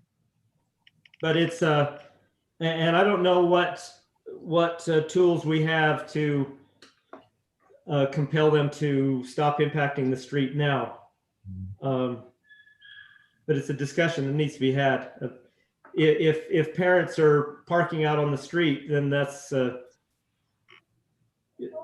school needs to think more about how students are dropped off and picked up, such that parents don't think they need to park out there. If you're ever around about 2:30, just swing by and check out how it is now, and you'll get more of a feel for it. Well, I can appreciate what you're talking about. As far as widening the street's already there and established. Obviously, there's it can be widened. Who pays for that is a different question. Can we add a condition for looking at the street, or looking at the having the school district look at how they're handling traffic coming in and out of the school for pickups? Is that a condition? I doubt it. I doubt it because that's okay. This applicant, that's a legal question, so Fred can speak to that. But I doubt we can compel the applicant to compel the school district to do something. And can we put a condition about the city talking to the school district. Troy, this is a rezone. Okay. No, and so I don't know if we want to condition the rezone to something about the traffic. I mean, I think we could talk about the concept plan and make recommendations about the concept plan, but are we okay with the rezone? And I think the rezoning Right. itself makes sense. Well, I was going to say, I do like the idea, anytime the density's lower than what we initially had in the general plan, I'm all for that. And in this case, we're going to have lower density because even more cars going on there, it sounds like will be unmanageable. Yeah, I mean, that your real question is what's the best zone for this property based on what the general plan says? Do you want medium density residential or do you want low density residential there? Obviously, the applicant coming through saying, hey, I'm willing to change the general plan, request a general plan change to do lower density. I don't think anybody will argue with that. Certainly now looking in hindsight, could things have been done differently? But again, 10, 12 years ago, and maybe when this stuff was developed, it just wasn't on the radar of anybody. We have to deal with it now as best we can. Logically, it would have been great if the schools had some kind of turnout lane or something, but that would only make sense on the north side of the road, not on the south side. And I don't think we can go back and compel Thunder Ridge and ASD to, pull in a turn lane now, or a pullout lane for pickup. And so I think what we got now is may not be the best thing to say, but it is what it is. And we're dealing with it as best we can with the proposed zone that the applicant is requesting. So fully acknowledging the concern, the South Saratoga Elementary School, way down in the south part of town, they're installing a collector width street in front of their school at their expense. So I don't discount the concern. It's just we don't have any. If we do, the levers are few with the school now. Right. Well, in my opinion, the leverage is going to come from what problems have been created, what safety issues, how many injuries, and unfortunately, things like this. The motivation comes from the accidents, which means someone has to be maybe a victim, you might say. I don't want to use that word, but for lack of a better word. And it might be worth finding out from the school if there have been some incidents that could then, go to the district and find out how can we solve this problem. But it seems to me that would most likely be one of the only, or maybe the only type of leverage that the city might have, or the residents may have, to get some district help with that. Yeah, so like I say, that was my first comment is we need to engage the school district to see why there's so much impact out on the street when they should be dealing with these issues on their sites. I do have a quick question for the applicant too, and I don't know that this would be any better to have traffic coming out onto Pony Express, but where you own the land coming down to Pony Express, have you explored doing an ingress egress out of that south side? We actually do not own the land between our proposed rezone and Pony Express. It's currently a single owner, but they're only selling the portion that we are showing to you. Okay, so that's all that we're involved in, and we're happy to look at these issues and look at the road and talk through these things. And I think, like what has been said though, is this is a land use discussion, and is this the right land use? But there probably are solutions with this road. Maybe it's just a no parking sign, or a red painted curb. If they can't park, then a solution has to be found by somebody privately, right? And I don't know what it is, but yeah, we appreciate the conversation and understand the concern. Absolutely. Yeah, it looks like Fred Donaldson, our city attorney, has a comment. I'll go ahead and let him have some time here to make the comment. Well, it's not really a comment. I'm just questioning. It sounds like there's some real questions and concerns and discussion going on. And this is my first planning commission meeting, and I'm just wondering if there's an urgency to this, or if maybe we should take some more time to look at this further. I don't, or maybe it's already been looked at and thoroughly vetted. So from my perspective on this one, it is a rezone. So everything at this level is conceptual. The applicant's not bound to use the plan he's presented. So I'm okay moving forward at this point in allowing the rezone. And then when we come back with the final plats, a lot of this stuff can be worked out in finer detail. Is that Planning Director Stroud, am I on the right course here? Yeah, obviously all these things are great to discuss, to get things out on the table, get maybe some different thought that the applicant can use down the road. But ultimately, yeah, tonight it's just you're here to decide and make a recommendation. Is this the best use of the property as opposed to what could go there? Well, and there is a concept plan, and so the discussion is all mixed up, but making those comments are part of it too. I mean, we're supposed to comment on the concept plan. And so, if, ultimately we could vote on the rezone, but those comments should just be thought of as comments on the concept plan, just things to think about before things are put into stone. Informal feedback on the concept plan, as I think what we call it. Yes, non-binding feedback. We'll take it. We'll take it. Okay, if there's no, was there another comment? No, I was just say, I don't have any problem with the rezone. I think it's a great rezone. My only comment was just, we got to be careful with this in the future, that we don't landlock a property to that type of an access is all. So could I ask for a little clarification from the commissioner who's so familiar with the traffic issue out there? Do you see that traffic issue coming particularly from the Horizon Special Needs School or from Thunder Ridge? I would think it's from the former, because Thunder Ridge really is accessed off of their own street there, on the west side of their building.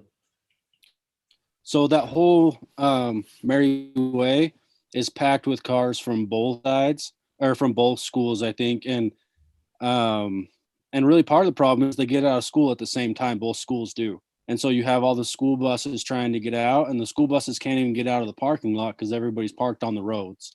And you can't get around them because the road's not wide enough for 3 cars. And so you can't have cars going both directions and parked on the road. So then people are stuck until that entire section of cars that are parked on the side of the road move. And so the road's just completely stuck because there's not enough room for 3 cars wide. Okay, we'll talk with both schools. Thank you. Oh, that's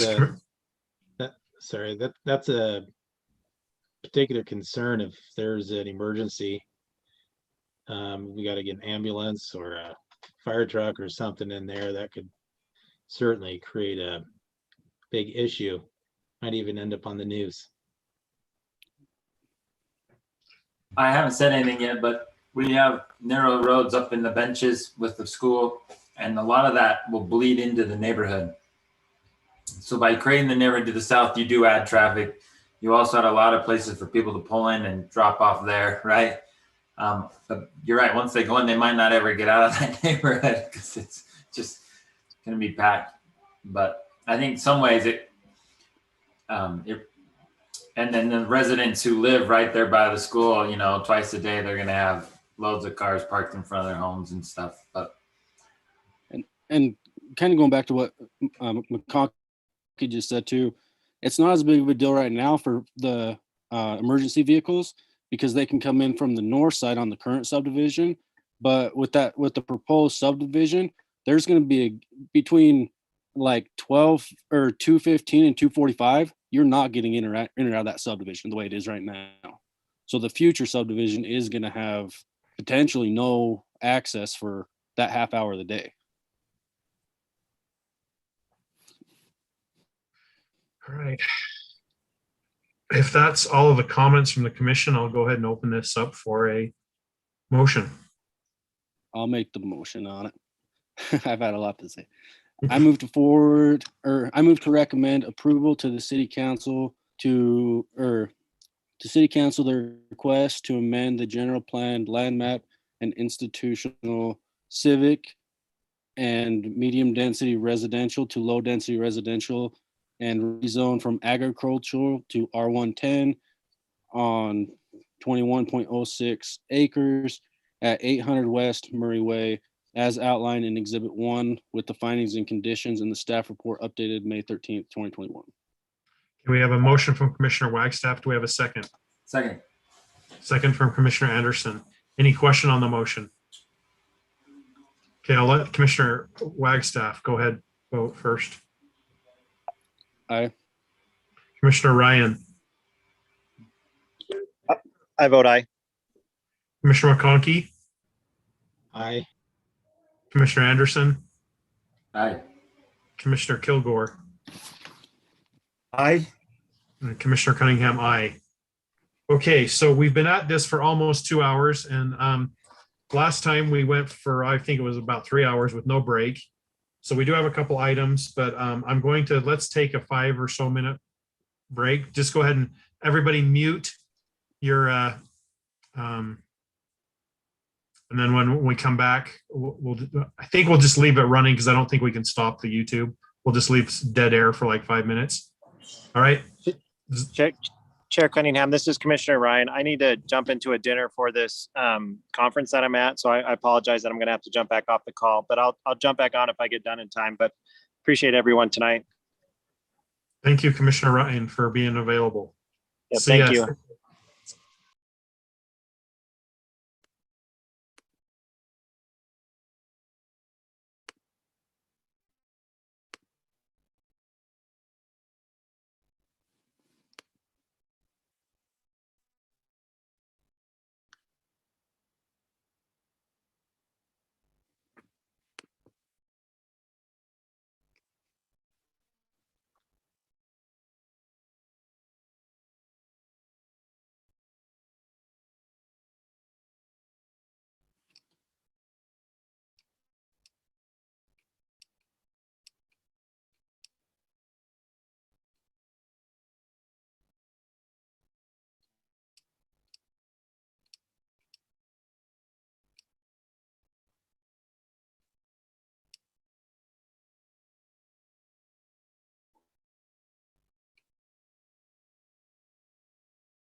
Okay, it's been about 5 minutes. Is everybody back? And Ken, do you have an ice cream? Dove bar. A Dove bar? It's not my usual Thursday night, but Yeah, it's usually it's a long night. We haven't had one of these in a while. No one walk for you tonight, Ken? What's yeah, that? that's what. No one walk for you? Oh no, I already had that. I had my one walk. I still patronize our city establishments on Thursday night anyway.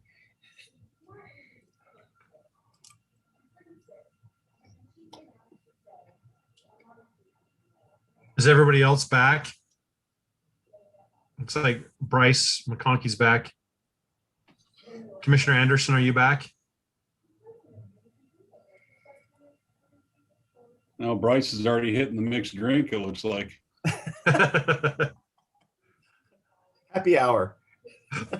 Oh, Bryce, what's so wrong in your life that you have to resort to that water?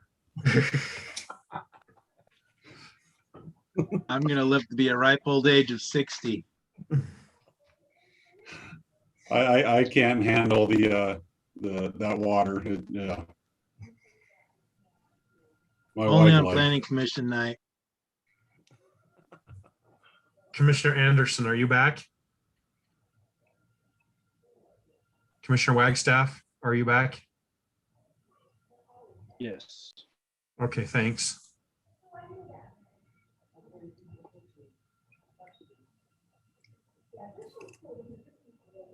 I'll give him 1 more minute and then we're going to start.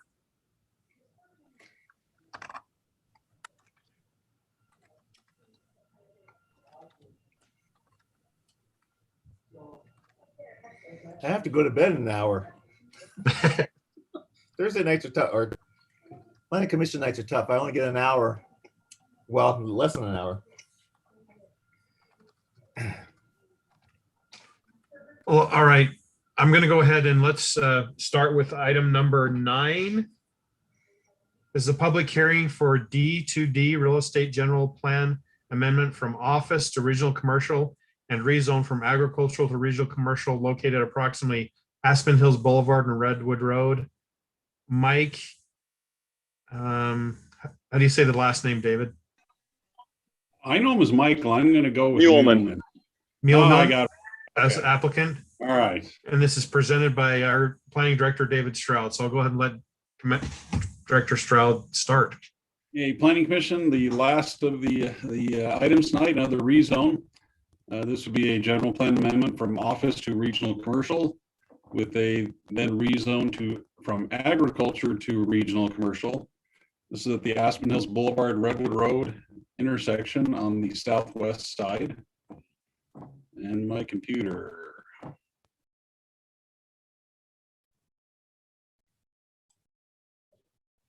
There we go. This entails 1.17 acres. You can see the property identified on the right in blue. Again, the general plan map currently lists this as office. They're proposing a change to regional commercial. I'm not seeing it. And then zone from agriculture to regional commercial. And the concept plan anticipates a office building, which will have a basement and then 2 stories above grade. Would be a total of approximately 13,800 square feet. Trail system is also an overland water route for a detention basin to the southwest. And staff has looked at this, reviewed it, and we do recommend approval to the city council with the findings and conditions in the staff report.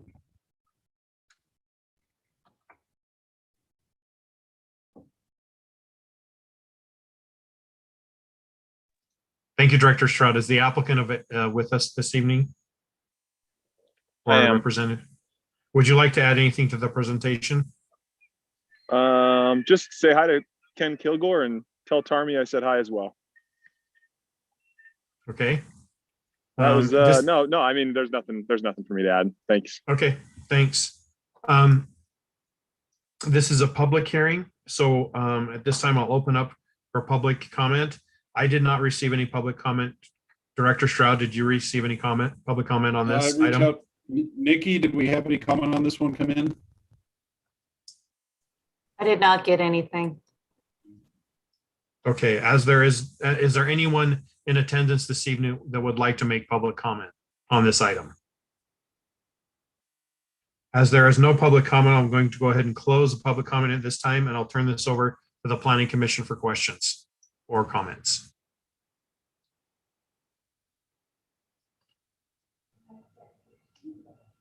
So I have no comments other than, so Mike Muehlman, is that Mike Muehlman formerly of Ezra Lee, Mike Muehlman? That's right, sir. Okay, then I will say hi. Yeah, hopefully that wasn't too informal, but I haven't seen you in a while, so I wanted to say hi. Thank you. Likewise. I thought the application was really nice. Thanks, Commissioner Kilgore. Any other comments from the Planning Commission?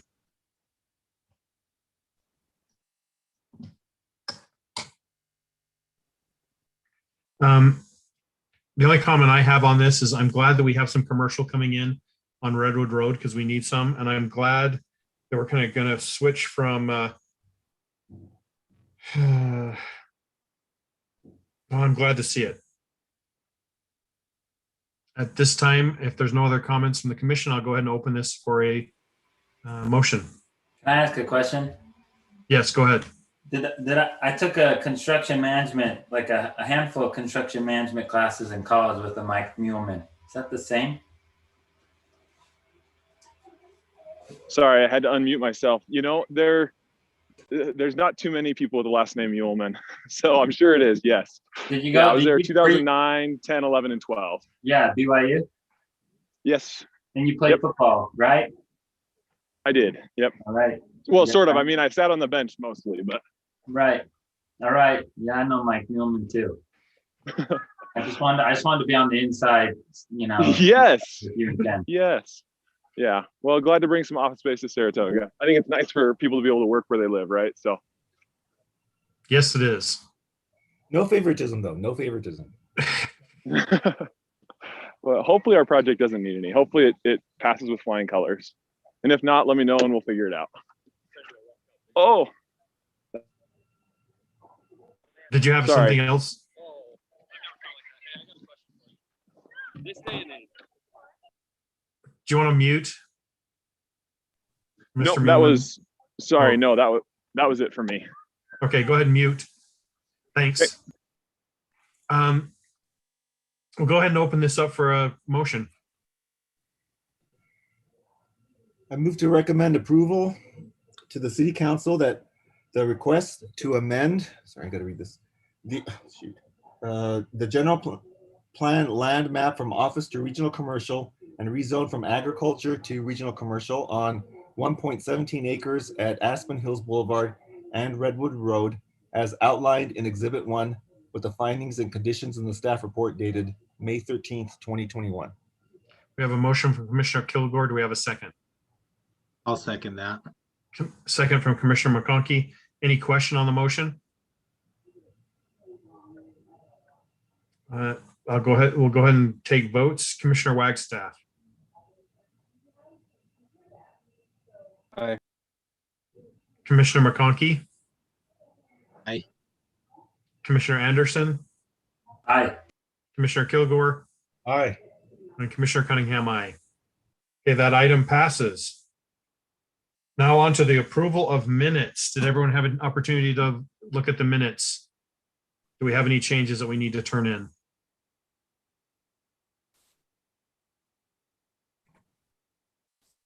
As no one's brought up any changes necessary, I'll entertain a motion to approve the minutes.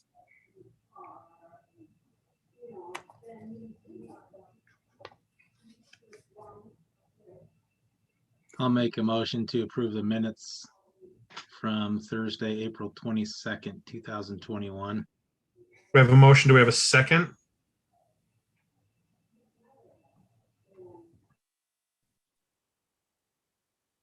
I'll second. Second from Commissioner Anderson. Motion from Commissioner McConkey. I'm going to vote first, and I'm aye. Commissioner Kilgore. Aye. Commissioner Anderson, Aye. Commissioner McConkey, Aye. and Commissioner Wagstaff. Aye. Okay, the next item is a discussion for returning to in-person meetings. So Director Stroud, are there any restrictions that we need to be aware of when we return on our next meeting? Do we need to wear masks in the building, or what's the present status As of of that? right now, yeah, as of right now, that is the direction we're going. I did see on the news today, evidently the CDC is now saying if you're fully vaccinated, they're stating now that you do not have to wear a mask anywhere. Don't know if that'll change. I think we're really going by the state guidelines right now. With that news from the CDC, I kind of anticipate probably something coming out from the state here shortly. But that's just kind of in our direction of we're following what the state guidelines are. And as of right now, to my knowledge, those have not changed.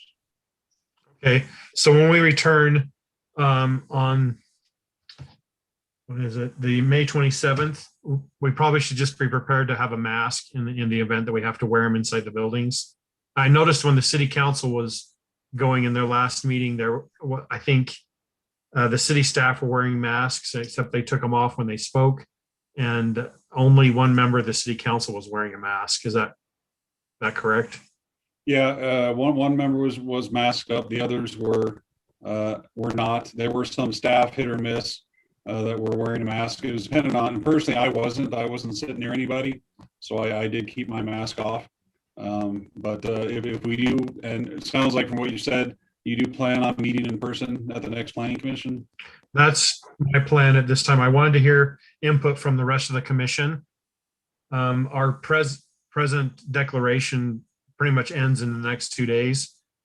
And unless there's a compelling reason to sign another one, which I don't feel like there is, then I would like us to meet. But I'll let everybody weigh in on it. I'll go ahead and start with Ken, because I always start with Ken. See what his feelings are. So just for convenience, I like doing the Zoom. However, especially with what the CDC just announced today about how, studies have shown that if you're vaccinated, then there's not even a reason to wear masks or social distance anymore. So that being the direction, and depending on if the state and the city are okay with it, then yeah, I'll abide and go with that. I'll wear a mask wherever it's necessary, but if it's no longer necessary, then that's fine with me. I'm vaccinated. My whole family is, so I'm good. Okay. Commissioner Anderson. I'm also vaccinated, and if we can meet without masks, I'd love to meet in person. If I got to show up in a mask, I'd rather just continue in this form. Okay. But I to be honest, I'm accommodating. I'm not passionate either way. I could go either way. That's just how I feel. So. All right. Commissioner McConkey. Well, I was hoping we could continue to Zoom until after the end of July, because I'm going to be out of town for 3 weeks. Both during 2 of the meetings. I may be back in town for one of them, but things are still a little up in the air. But I know that there's still COVID is still being passed around the community. My kids are in the schools, and I'm hearing that there are a fair number of cases due to some circumstances over the past month. So I guess in a way it could go either way. I do have very much appreciated the convenience, as Ken said. It's made it much more flexible. But if we need to meet in person, I probably will not be wearing a mask. I also have been vaccinated. Okay. Commissioner Wagstaff. I'm fine either way as well. If we have to wear masks in the building, I think I'd probably prefer to just do Zoom still until that's up, but I'm easy either way. Okay, thanks. As for now, I think one of the things that we need to make sure we have is we've had comments from the public that they don't have access to the meetings. And that's something that we need to make sure that's our purpose, is for the public to be heard. And I believe it'll probably be easier for them to be heard if they have a place to go. So that's my feelings. I think I would think we should plan on being back in the meeting on the May 27th. And that's all the comments that I have on this. We'll go ahead to Commissioner, if any other commissioners have anything they'd like to add. That's the next item, is commissioner comments, and then we'll go on to director's report. Yeah, Fred's got his hand up. Oh, go ahead, Fred. Sorry. Yeah, just to add to what David said, it's my understanding that members of the public and other individuals who are coming to the building are not required to wear masks, but that employees of the city are required to wear masks unless they're in their offices. And that's the guidance that we've received from Mark, from the city manager. So that's why I don't think the city council, most of them were not wearing masks. And so I don't think it's required. And I would recommend, if possible, coming back if you can. Okay, thanks for that, Fred. Any other commissioner comments on any other topics they'd like to make comment on this evening?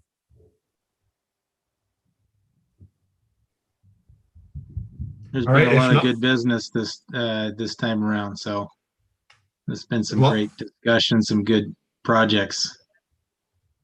It's nice to see commercial coming into the city.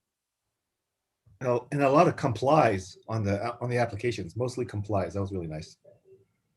I'd just say thanks to the staff. I think they're doing good work. Thank you. Agreed. All right, we'll move on to director's report then. Just talking, segue to commercial, the city council did approve the Market Street Village Plan. That is the village plan just south of part of the Costco, but south of Costco. It has the Apollo Burger, Olive Garden, and Dutch Brothers Coffee. So that hopefully will be breaking ground soon, moving on that. David Rogers was online earlier. Looks like he's jumped off now. He is our new planner one. He's been here a couple of weeks now. I was going to have him introduce himself. We'll save that for the next meeting. But there are some other fresh faces on here. Fred can get on and Doug can get on, formally introduce themselves, give a little background on themselves, and we'll just go with that. I'll start. Hi, everyone. I'm Fred Donaldson. I've worked here now a week and 4 days. And before that, I was with the Attorney General's office for 12 and a half years with the Division of Forestry, Fire, and State Lands. So that's me. Thanks, Fred. Hi, Commissioners. I'm Doug Meldrum. I am the Economic Development Director here, and I've been here about as long as Fred, maybe a day longer. So I come indirectly from Lehigh as their Economic Development Director as well. So I have a little bit of background in economic development and the development of the city and hopefully moving things in the right way. Thanks, Doug. Okay. Good to have you guys on board. Turn over to Gordon. Gordon has an item for everybody as well. Yeah, so mine's kind of the opposite. My last day with the city will be a week from tomorrow, and I begin on the 24th as a city engineer up in Riverton. So just want to thank you all for the opportunity of working with you, and I've enjoyed it. I'll miss you, Gordon. Good luck. You'll be missed. Very much so. Thanks for everything you've done. And we oppose that?